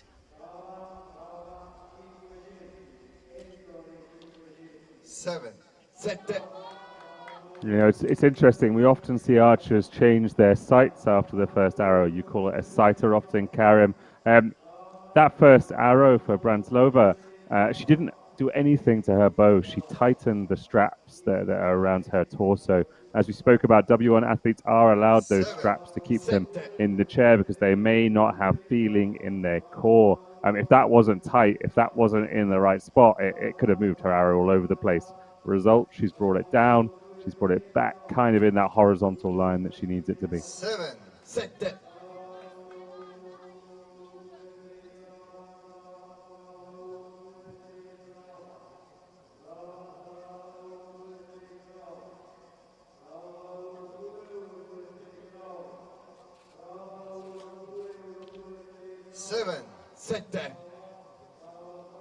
Well, just goes to show what difference that chair setup and particularly the positioning and the stabilizer belt, the safety belt makes. 2 7s after that 3. 10. But off to a flyer. It's Nil Mizir, 24 plays 17, and I think I just heard the stadium announcer say there might be a measure involved here, so it could get marked up to an 18 for Brantlova. But yeah, Chris, going back to that positioning in the chair and the additional equipment you don't get in non-disabled archery, that's the key to that first set. Well, first, certainly the key to that first arrow. Yeah, and she went to it straight away. She knew what would happen. So I would imagine as she was aiming, the arrow or her bow was drifting up. She couldn't keep it down. She couldn't control it. And you know, we're talking a millimeter at the archer end, and that's resulted in a 3-point arrow Results down at the are target. confirmed She knew as exactly they what had gone wrong. stand She on the went board. and tightened 7 it and points brought lead it for back down. Turkish archer And Vision. the result for the next two So arrows target were number that 2, they were Czech Republic, almost will touching shoot in the target. first. Then they moved the sight. How important was that first arrow? Because not only did it lose her points in that particular arrow, but it didn't give her the sighter arrow she needed to make the second arrow good. And actually, probably worse than the 3 points she scored with the first arrow, with the 2 sevens she scored with the second and the third, because they could have been much, much better. Interesting point, and interesting to note for the diary. I've just made Chris Wells from World Archery use my term sighter in commentary.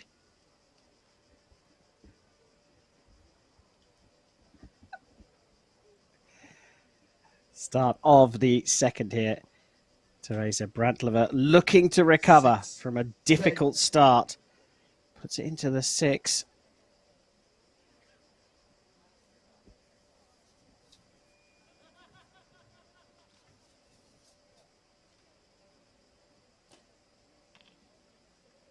Nine.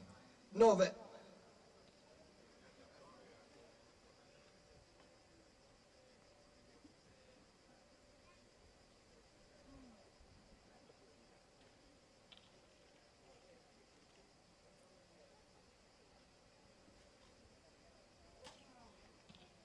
Nine. 9.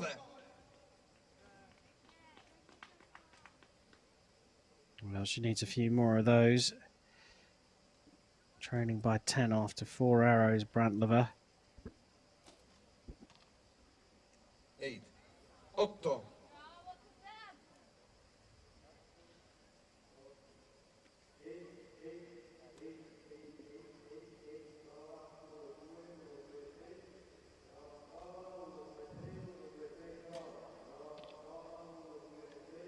Seven, 8 liner. 7, forse 8.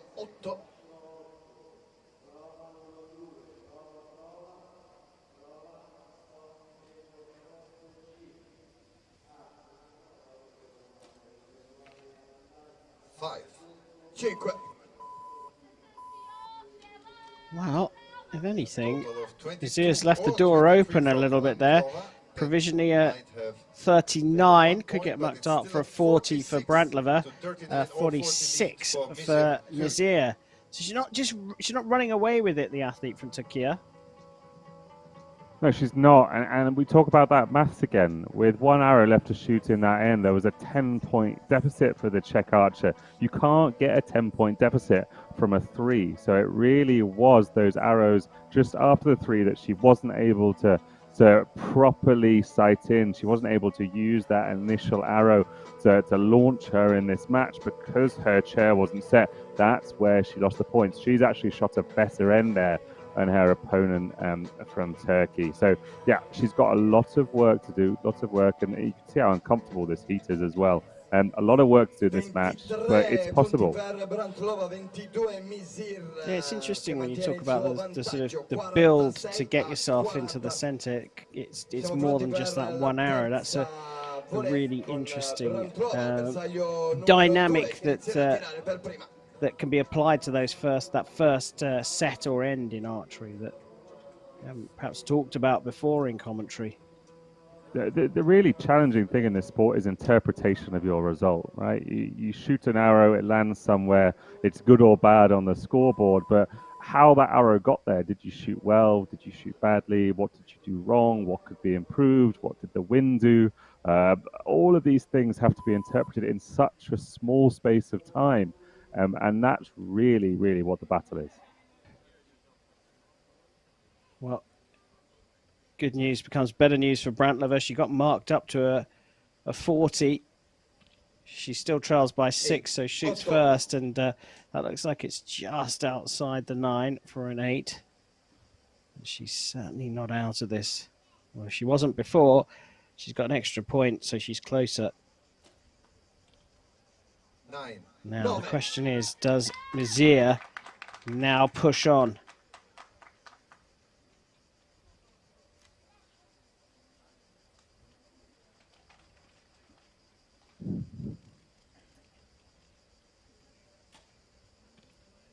Nine.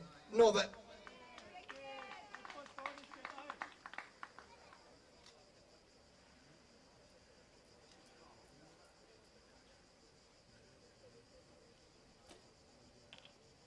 9.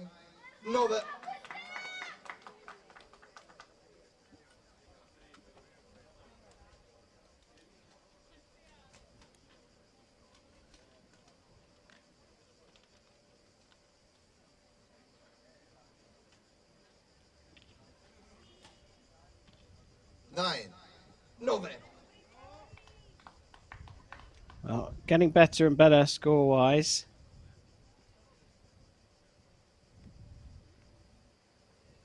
Within the ends. 10. But it was a question of when was Mizir going to come good, and it looks like she's done it in the third. Who shot her 26 points. She led by 6 coming into this. 66 points. And she's opened that up to an 8-point lead. 70. So Chris, she didn't quite capitalise, the Turkey athlete, right at the beginning in those first 2 sets. It looks like she's put the accelerator pedal down a little bit now. Yeah, but forget what happened earlier now. That was an exceptional end. Outshot the Czech athlete clearly over those 3 arrows. Really, if you can find that consistency, you can find that settle point in W1. They can shoot some really high scores, especially when you consider the physical challenges that these athletes do have to overcome. But I mean, what's really obvious in this particular match is the temperature challenge that both of these archers are having to battle. Very quick in there with the cold packs. It's far too hot in Rome, and it's not easy for these W1 archers. No, you could see in particular there that Teresa Brantnova was taking some very deep, calming breaths by the looks of things, whilst getting the cold pack applied to the top of her head. 2 more ends to go as well. Red in the face as well. She's looking like she's struggling just a little bit more than perhaps she would like to be with the conditions, let alone the stress of competition. Trailing by 8, Teresa Brantnova begins the 4th end here. 9. 9.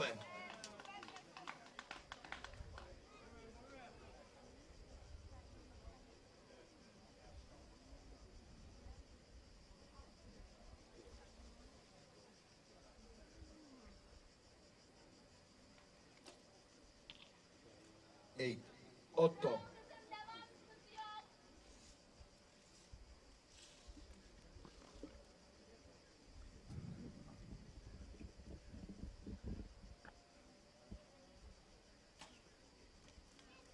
8. 8.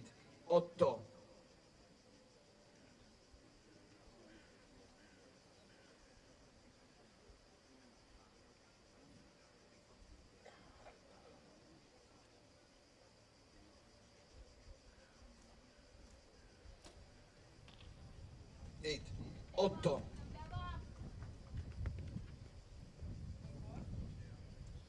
Staying very relaxed, Mizir. Wind's picking up again, and as we've talked about, control for these W1 athletes in the core, challenging wind becomes even tougher. 7. 7.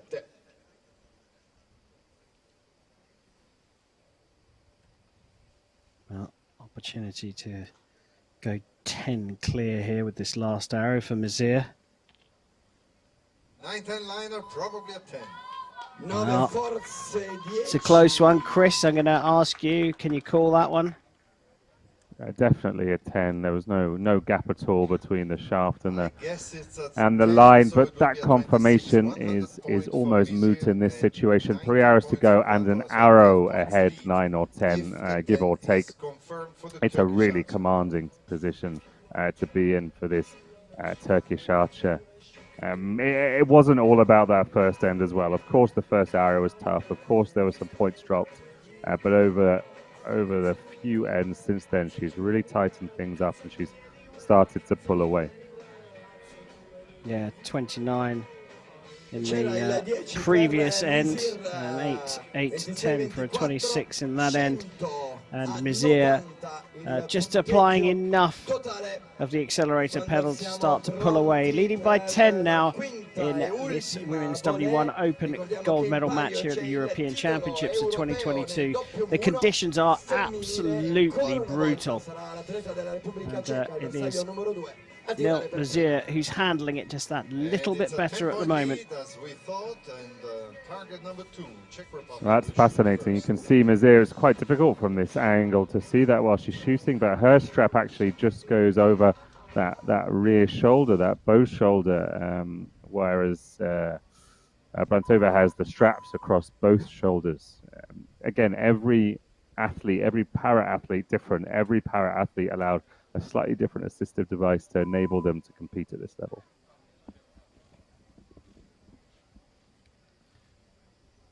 Teresa Brantlova 10, so we'll now call it 9 behind after a measure. And she shoots her first 10 of the match. Getting her into double figures. Oh, we've had another correction. It is now 100 plays 100.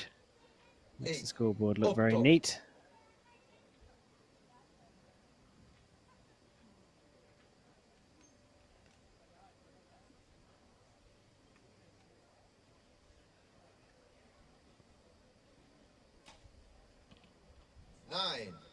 Wow, this is the form that she would have been expecting from early doors here. But looks like it's going to be too little too late unless there's a major error here from Nil Mizir. 8, 8. These 8s are enough because of the work that she's done early on. Last arrow of the tournament for Teresa Brantlova. 6. That pops it into the 6 for a 1-1-5. Not the biggest score she's got. And as you can see, this arrow is just about completing the 15. And it is Nil Mizir who has prevailed in these very, very tough conditions. She's taken the Women's W1 Open European title, 123 to 120.15, and now you can see that Teresa Brantlova has actually been taken right out of the shooting area. Some concern about her welfare here. You could see that she was struggling in the heat a little bit earlier on, and she is being tended to at the moment by the medics. Confirmation, of course, Nil Mizir of Turkey has taken the European title, but we hope for a swift recovery for Teresa Brantlova of the Czech Republic.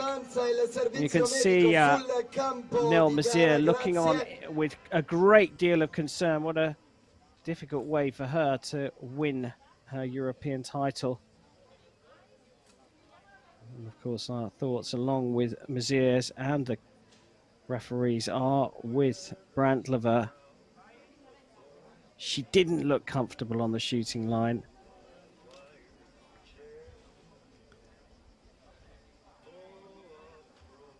And you got a feel for Nil Mizir.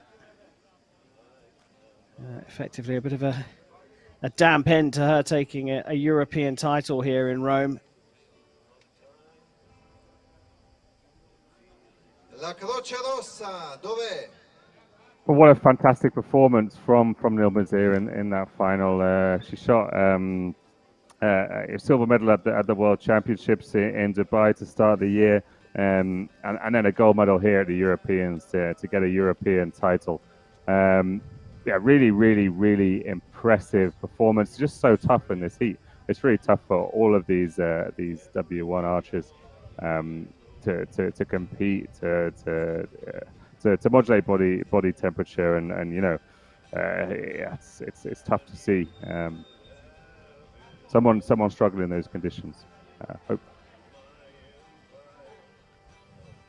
Yeah, well, we will, of course, update you as best we can on Teresa Brantlova. Her condition, very concerning for all, but she was immediately escorted from the shooting line and taken for treatment straight away, which is the best that can be done. And of course, you know, there is the element of getting to the end of the competition as well, and perhaps the adrenaline has kept her going up until that point, and then she's just been overcome by the heat.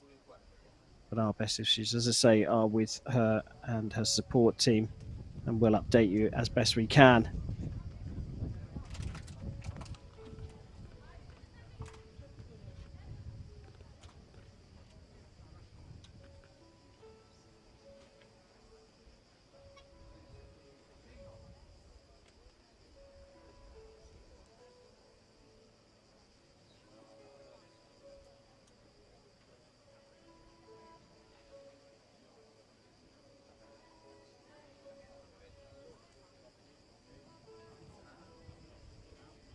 The technical delegate, please, to the DOS stand.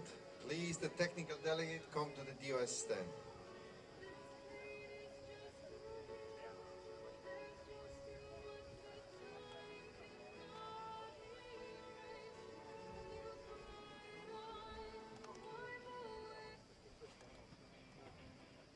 Voglio dire che se in caso di pioggia,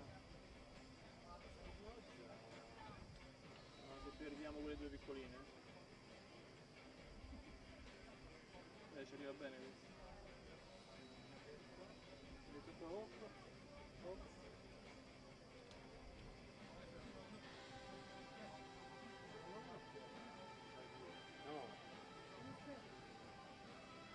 Esperienza non è di materia.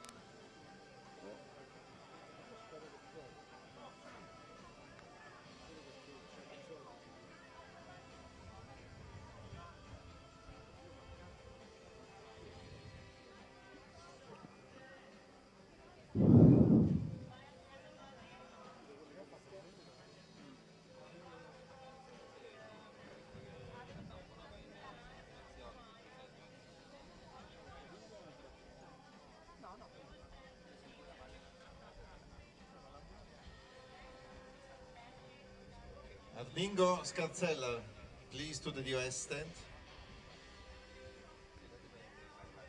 Medaglia d'argento nel V1 femminile.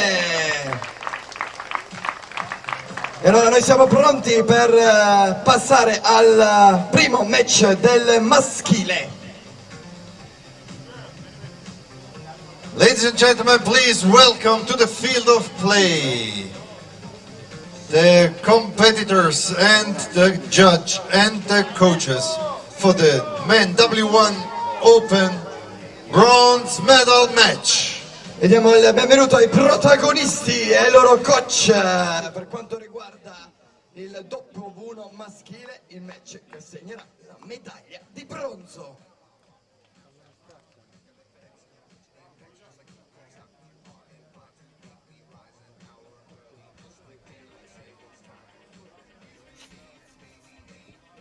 Time now to turn our attention to the men's W1 Open medal matches, and we start with the bronze.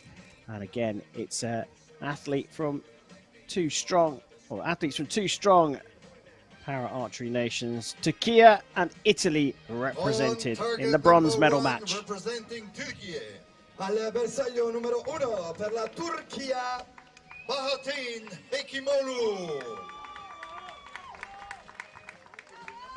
On target number 2, representing Italy, al bersaglio numero 2 per l'Italia, Francesco Tomaselli.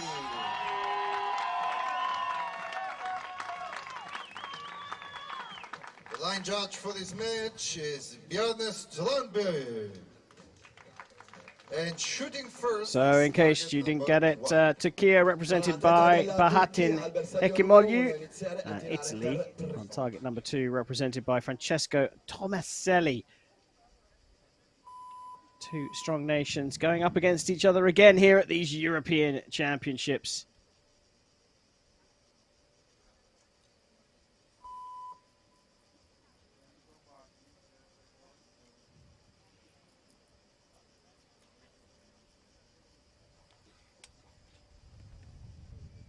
And Hekimolu of Turkey will get this bronze medal match underway. 9-9.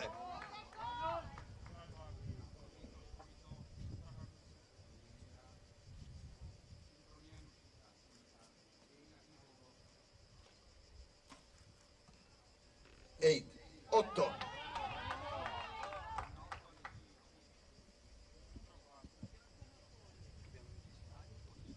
Bahatin, of course, very experienced para archer, won the Worlds back in 2019 and was a bronze medalist at the last Paralympic Games last summer. 9-9.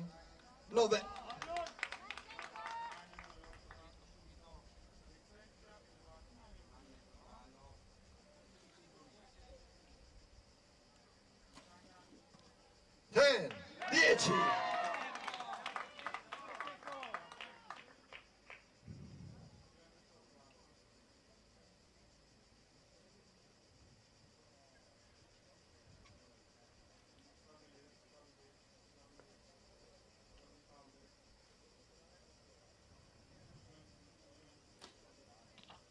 Nine. 9. So solid 27 start from Hekimolu.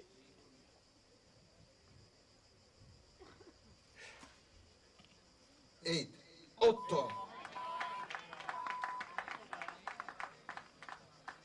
Not a bad 26 from 26 Tomaselli. points for Tomaselli, Italy. Shooting 27, pretty quickly as well, Chris. for Hekimolu, Turkey 1 point lead on Very, very quickly and comfortably for someone who hasn't got a huge amount of experience in the finals arena, especially not against someone as decorated as Bahatin.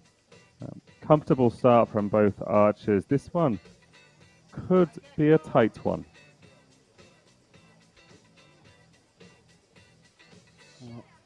This tournament has provided us with plenty of entertainment, especially here on medal day in Rome. And sensibly, Tomaselli taking on some fluid in between the ends.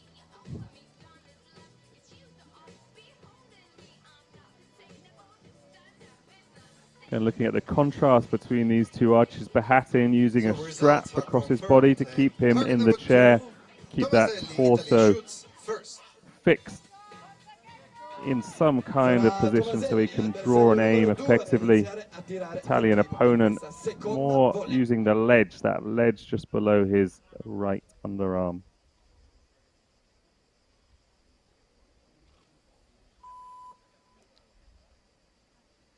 Francesco Tomaselli from Italy has the crowd behind him here in this bronze medal match, but he trails by a single point and shoots first in the second.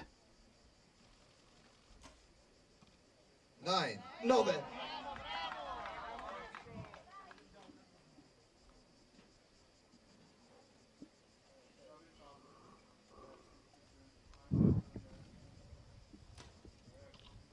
9.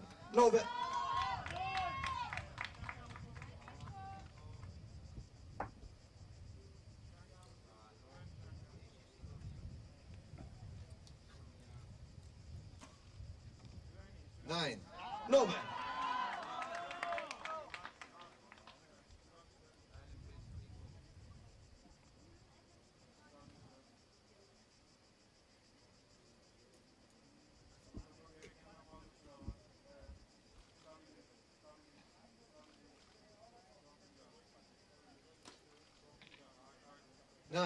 9.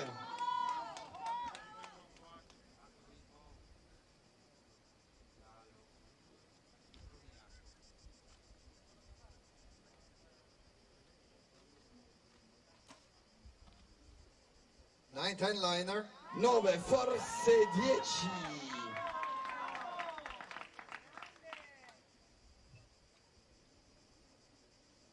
Called for a measure, that one from Tomaselli.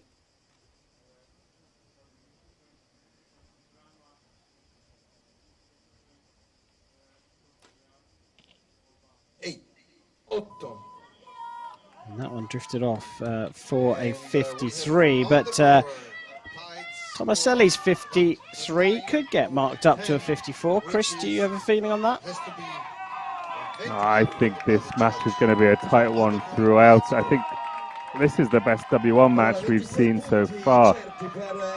Very impressive start from both of these archers. Really, really relaxed, which we haven't seen from all the competitors in the arena so far. We've seen a lot of nerves, but both of these guys seem to be fully in control of themselves in the arena.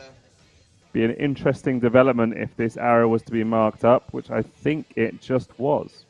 Yeah, it looked like it, didn't it? The judges' new protocol of pointing at the arrow and then pointing up or down looked like the decision was clearly marked up, and that means that Tomaselli's come from one behind to lead by a point. And there we go. Confirmation there. 54 playing 53, and the biggest cheer we've had here in this Stadio di Marmi for a while.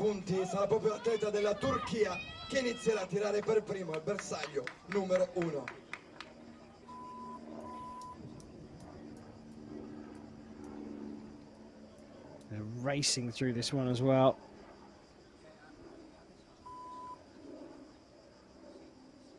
End number 3, and Ekimolu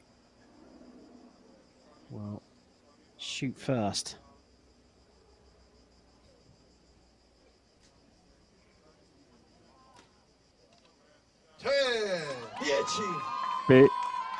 Big flinch on that arrow. He nearly let it go, but he reset and then delivered an excellent 10. Really good mental strength, really powerful mental strength to maintain and control of that shot. 9.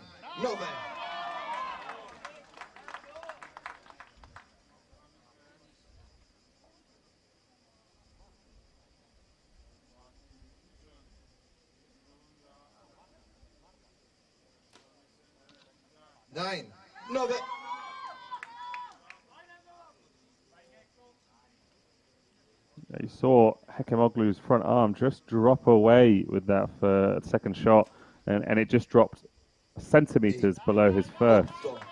Unbelievable what a small difference can make on the archer end at the target. Well, as we pass through the halfway stage in this match, Ekimolu has re-established a 1-point lead. 10x.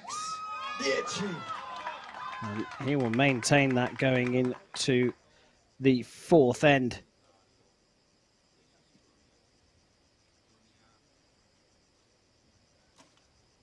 Question is by how much? And that looks like it's a 3-point lead for Hekimolu after things were so tight. What a turnaround in that 3rd end. 3 points lead. I've had the pleasure of spending some time with Bahat in Istanbul. He's started archery and he's trained and he's been supported by Oçuluk Vakfi, the historic archery center on the hill in Istanbul, which is where coach Demir Emel also comes from. So fantastic guy, really fun to be around. And he's also a competitor. I think you saw it there in that 4th end. Delivered the best group we've seen from any W1 archer in this arena so far. 2 10s there, 9 to turn this match around and really put himself in the driving seat for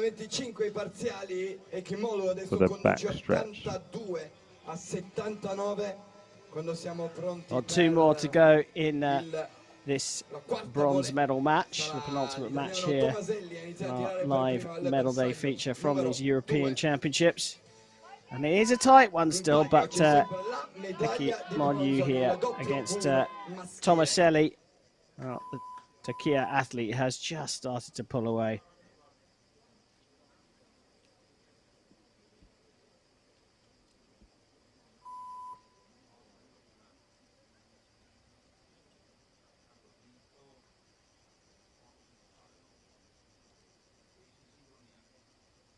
Start of the 4th.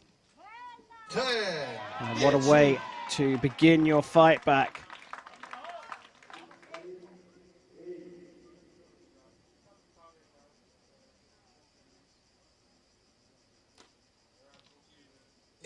Otto.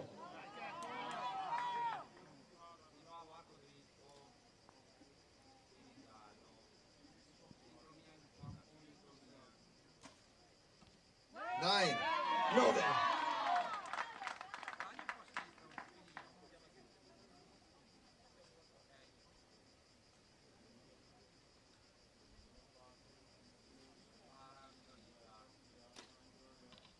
10. 10.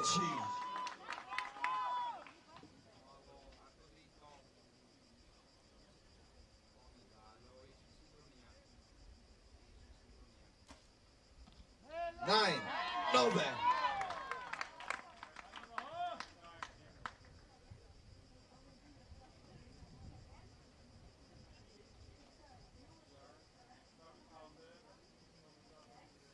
Target set for Hekimolu. Came in with a 3-point lead. 6. Oh, he's pulled that one right across, and just like that, it's switched around again. 107 now. Tomaselli leads by a single point. Chris, you called this one as a tight one, but it's swung on a couple of arrows, and that's the worst one from Hekimolu so far in the match. Yeah, well, we say it swung, but actually Hekimolu looked in control after that third end where he shot the 10-10-9. That last arrow of that fourth end was not good. When he let it go, there was a grimace on his face. He swung out to the right with his backhand as he shot it. He tried to accommodate by swinging his front hand as well, but it just went so far to the right. It was sinking his run. Difficult to cope with, but he's fortunate that he built enough of a lead here that it's only going to put him a point behind heading into the final end. And as we've spoken about in the compound competition, W1 used the same scoring. Shooting first, 1 point behind is the best spot to be in. He knows he's got to improve to win. He's got to put the pressure on. And having been in the spots he's been in, world champion, bronze medalist at the Paralympics, he's got the experience to do it here. Well, I'm on the edge of my seat here. It's a fantastic matchup. Tomaselli from Italy leading Hekimolu from Turkey.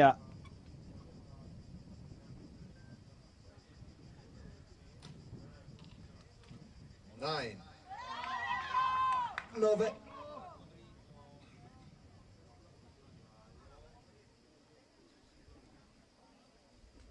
Pressure changing over from one side to the other. A bit of movement from the Italian, but matches his opponent. And if he can carry on doing that, he'll be on the podium here.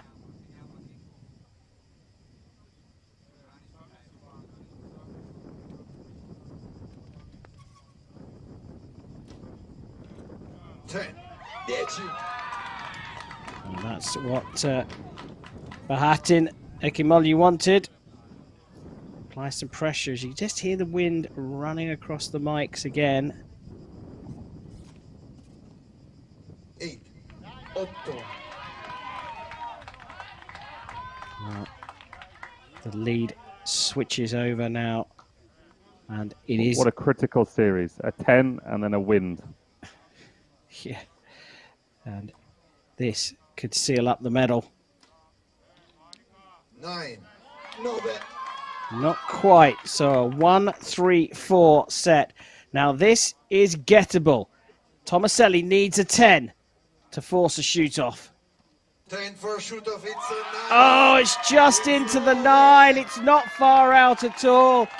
Chris, you called it as a tight one. It certainly was, but Hekimolu, subject to confirmation from the target judge, has taken this European bronze fight 1-3-4 to 1-3-3. What a match.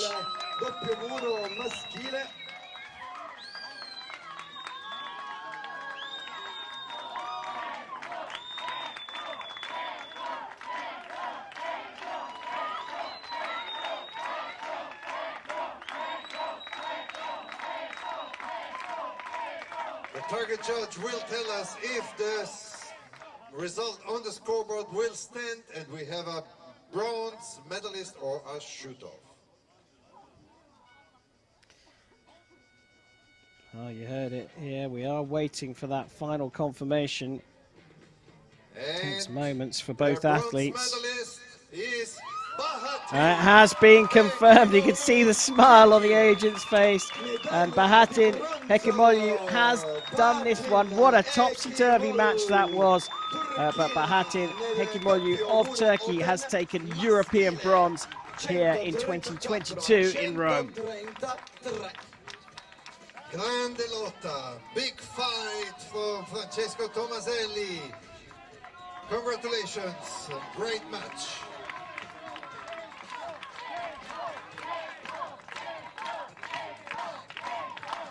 The experience really shone through in that one, Karim. He was behind at the start. Brilliant third end to turn things around.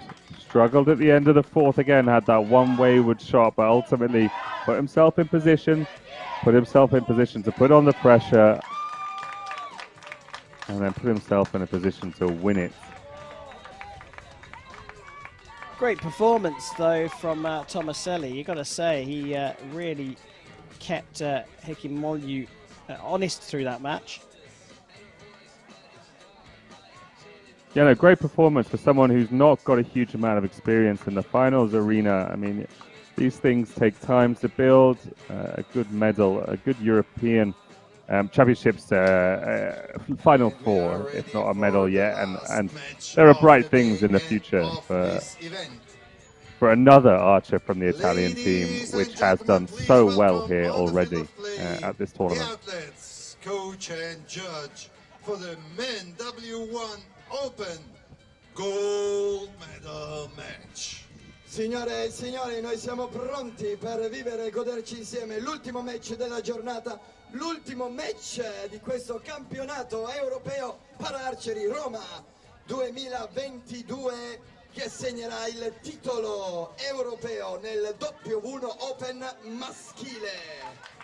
Well, one more to go here, and it's the men's W1 Open gold medal match. Hekimoglu of Turkey has taken the bronze medal, and Turkey are in with a shout here of taking gold, guaranteed bronze, guaranteed at least silver, but up against a very promising, well, I shouldn't say promising, a very talented Czech Republic athlete.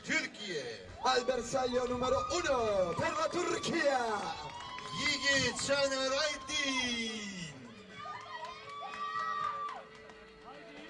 On target number 2, representing the Czech Republic. Al bersaglio numero 2 per la Repubblica Ceca. Paralympic champion David Drahoninski.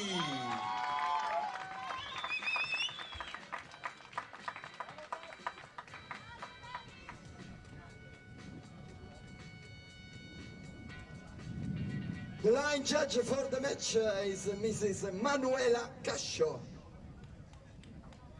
And shooting first, target number 1. So Yiğit Aydin from Turkey will shoot first in this gold medal match. There he is. He's going up against the Czech Republic's David Drahoninski, and this was the match you picked out, Chris, the last one of this European Championships. Yeah, absolutely, and it's because of the two archers, isn't it? He's had some great results, not particularly individually, but won the doubles event at the last Worlds in Dubai, started this year, and with Nihat Turkmenoglu and Bahatin Hekimoglu has formed really a core for Turkey in the W1 category, particularly on the men's side over the last few years. And of course, he's up against one of the legends of para archery, David Drahoninski. Won the Paralympic Games back in 2008, won the Paralympic Games last year again for the second time in Tokyo, and one of the best known faces on the circuit. 8, 8.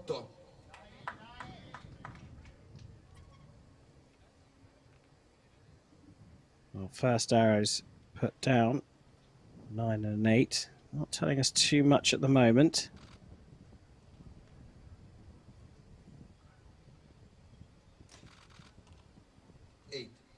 8.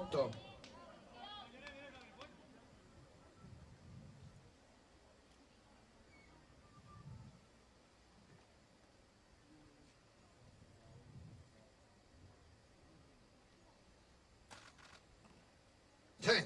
10.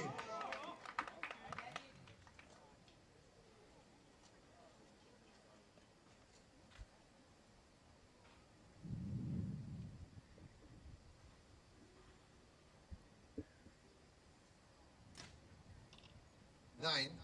9. Just making some more adjustments there, I didn't.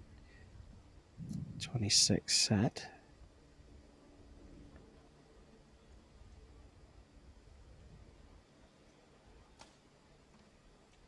X. 10. 26 points for Aydin. 28 for Drahoninski. 2-point lead after the first end. Well, Chris, you talked about how you capitalize on that first arrow. You had that sighter and you use it to dial in. Drahoninski, now 2 10s with his second and third arrow. Yeah, what I find fascinating about Drahoninski is in the W1 event, you can't use those magnified sights, you can't use those high weights that compound archers do, but David Drahoninski, when he shoots really well, shoots incredible scores. I mean, really, really top-end compound scores, and though they are using compound bows, they are not using the same accoutrements that allow compound archers to be so accurate and so consistent. But David, when he's shooting really well, does reach those heights. And he's doing that with a core he can't particularly control. He's got that straps in his chair. And he's got this same kind of nuance, like some of the top compound archers, where if they shoot perfectly, they hit the dead center. If they don't shoot perfectly, they're just a little bit out. It's not a group that moves. It's either perfect or not perfect. And that, to me, is the sign of someone who really, really, really is special at this sport.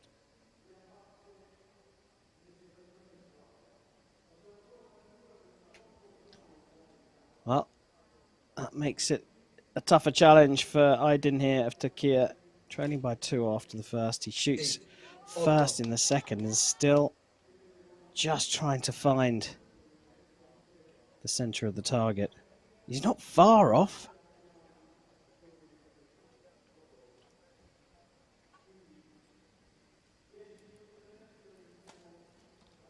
Ten. 10.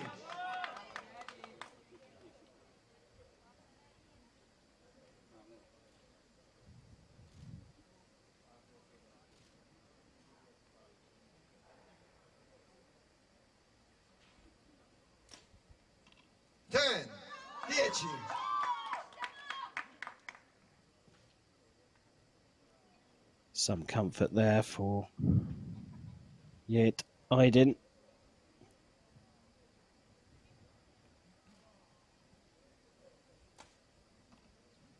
X. 10.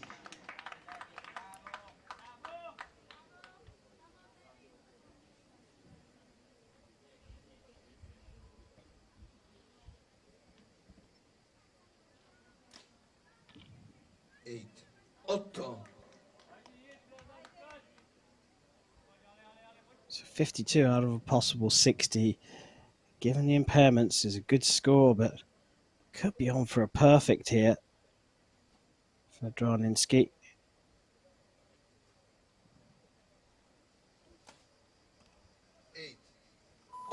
He's dropped into the 8 for another 28 and a target of 56. 26 points. So Drahoninski came in with a 2-point lead, and he leads after the second end with a 4-point lead. Aydin can't afford to let this one keep drifting away, can it, Chris? No, it's going to be tough if he gives Drahoninski any more points. He was only the second seed here, Drahoninski, but he's proved time and time again that in match play he's super comfortable. And you know, look at those scores so far: 4 10s, 2 8s. The 10s are all excellent. This is not compound archery where it's a 10 almost guaranteed unless you do something wrong and then you just edge it out. they really, as W1s, with those reduced poundage bows, with the lack of magnified sights, in terms of skill difficulty, in terms of level, it's hard to hit the middle, and Drahaninsky does it and shoots this in the same way as many compound archers do. Making a mistake doesn't happen often. Aydin's got a level that he needs to reach, and it's better than the level he's shooting right now if he wants a chance at winning this match.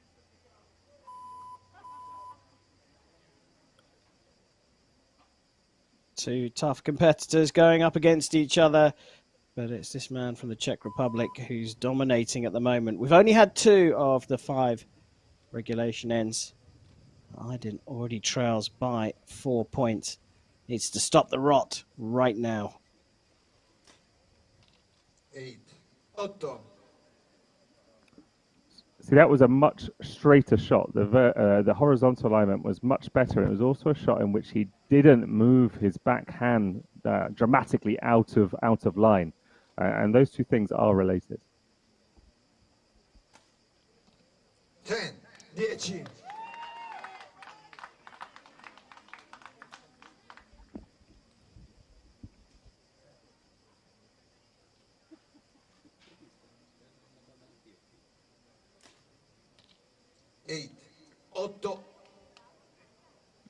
And you saw then, again, the hand came out to the side a bit more dramatically, and the horizontal alignment is out of whack. He's moved over and to the right. Should he have kept that in line, it probably would have been a 10. 8. 8.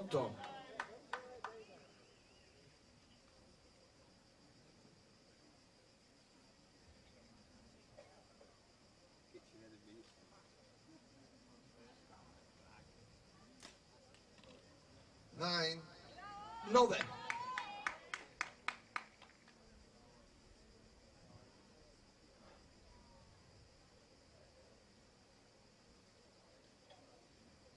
Aydin still making adjustments.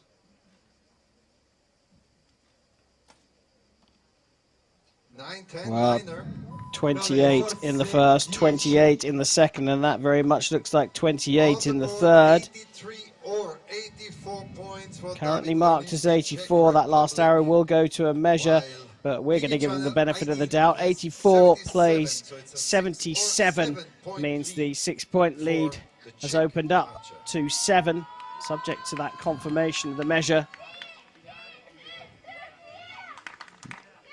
I mean, looking at the points, Chris, it's not a bad score from Aydin, but this is, as you've alluded to, this is a great score from Drahaninsky. Yeah, that was confirmed a 10. It looked like a 10. It was marked a 10 on the score sheet, and it's confirmed as a 10 by the judge after a look. But look at, again, another end where he shot 10s and an 8. And it really is just an indication of when it goes right, everything just goes right, or something's a little bit wrong. His 8s aren't consistent. There's not a group of 8s out to the right. There's not an inconsistency with his sight. He's not grouping in the wrong place. Everything's set right, and when it goes right, it's in the middle. There must be something. I don't know whether it's the winds or whether it's something with his timing or his, the way he sets up, or something with his impairment that causes some of them just to go off every now and again. It'd be fascinating to know what that causes, but when things go right, David Drahaninsky is a very tough man to beat, and it's now a big ask over 6 arrows for Aydin.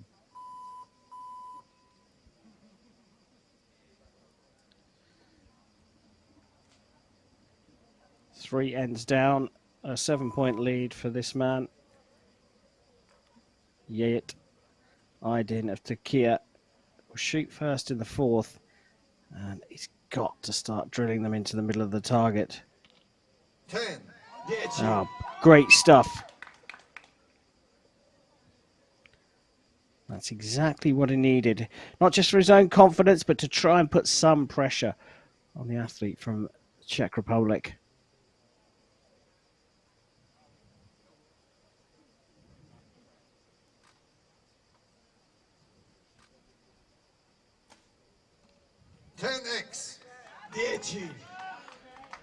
The problem is he needs Drahaninsky to play ball and start dropping some points, but that does not look likely at the moment.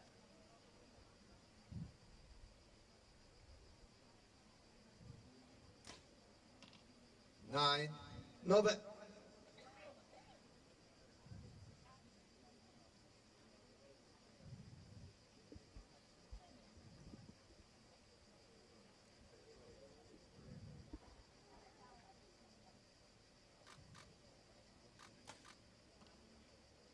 Eight, 8.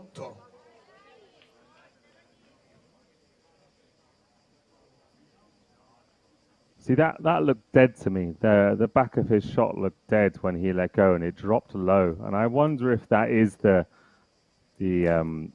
difference. If he's smooth through it, if he's commanding when he releases the shot. I wonder if that's the thing that affects whether Drahaninski is hitting the middle or not.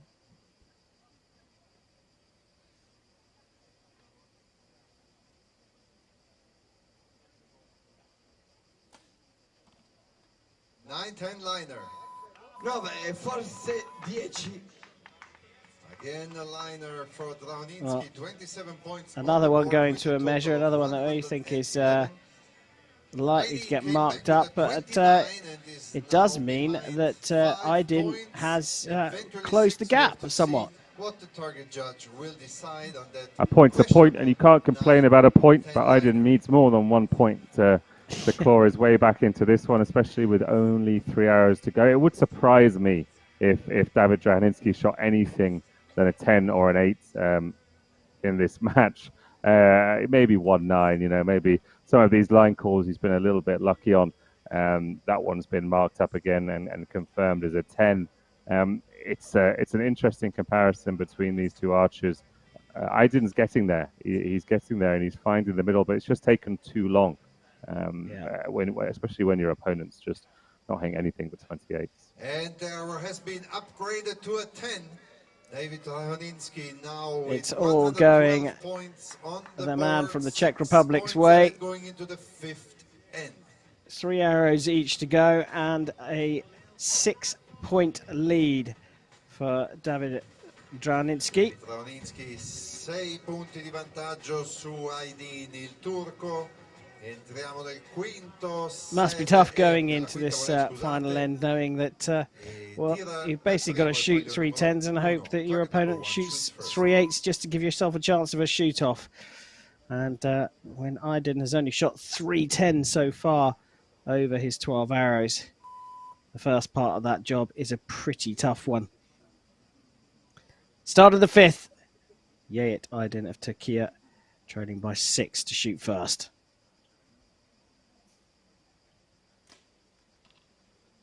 9, 9.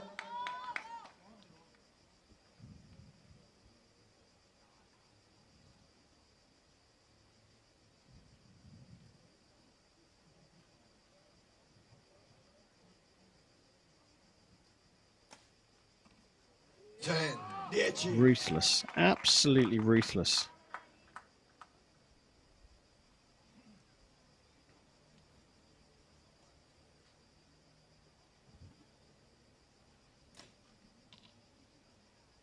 Eight, 8.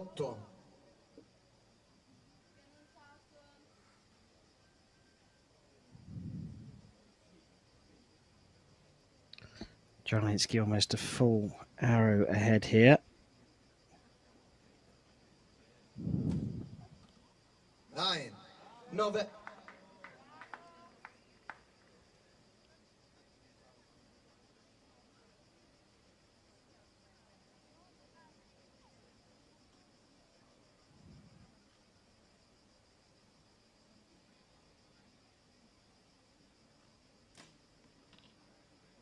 Nine, 9.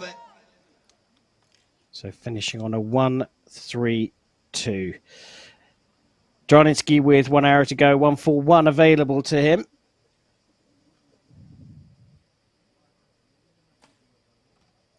Eight. High into the 8, but it's more than enough. And look what it means to him. He shot 9 10s out of his 15 arrows. And David Drahaninski is the 2022 European champion. Brilliant big performance win from him.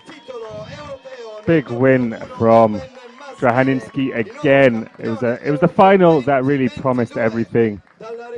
Paralympic champion versus reigning world champion.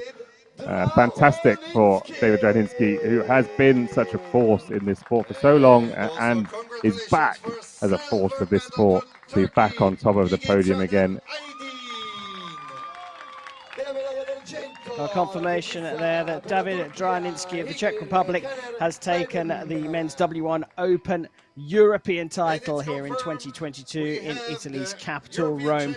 And what a brilliant performance from him. 9 tens from his 15 arrows, made for a very, very comfortable victory. E noi tra pochissimi minuti procederemo con la cerimonia di premiazione nel doppio 1 maschile e femminile e poi a seguire avremo immediatamente anche la cerimonia di chiusura di questo campionato europeo Archery Roma 2022.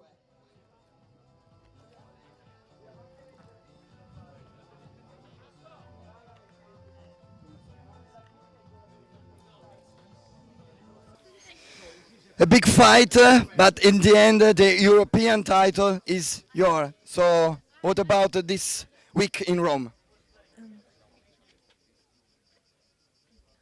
So what about this week in Rome with the end of the European title?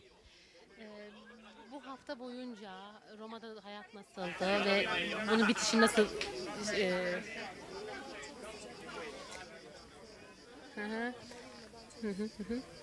It is hot outside, and then in case of something else, we try hard. We try to be very strong at the line, and then it's okay now.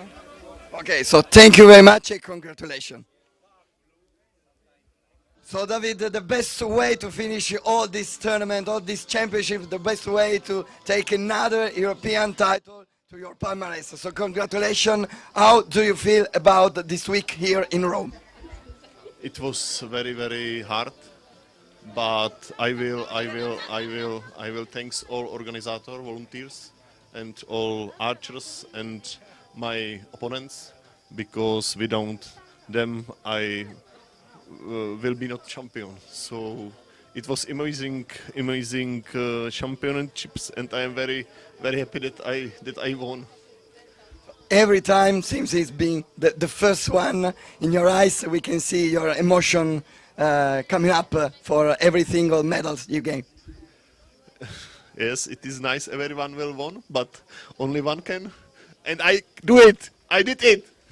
Congratulations, thank you very much, David.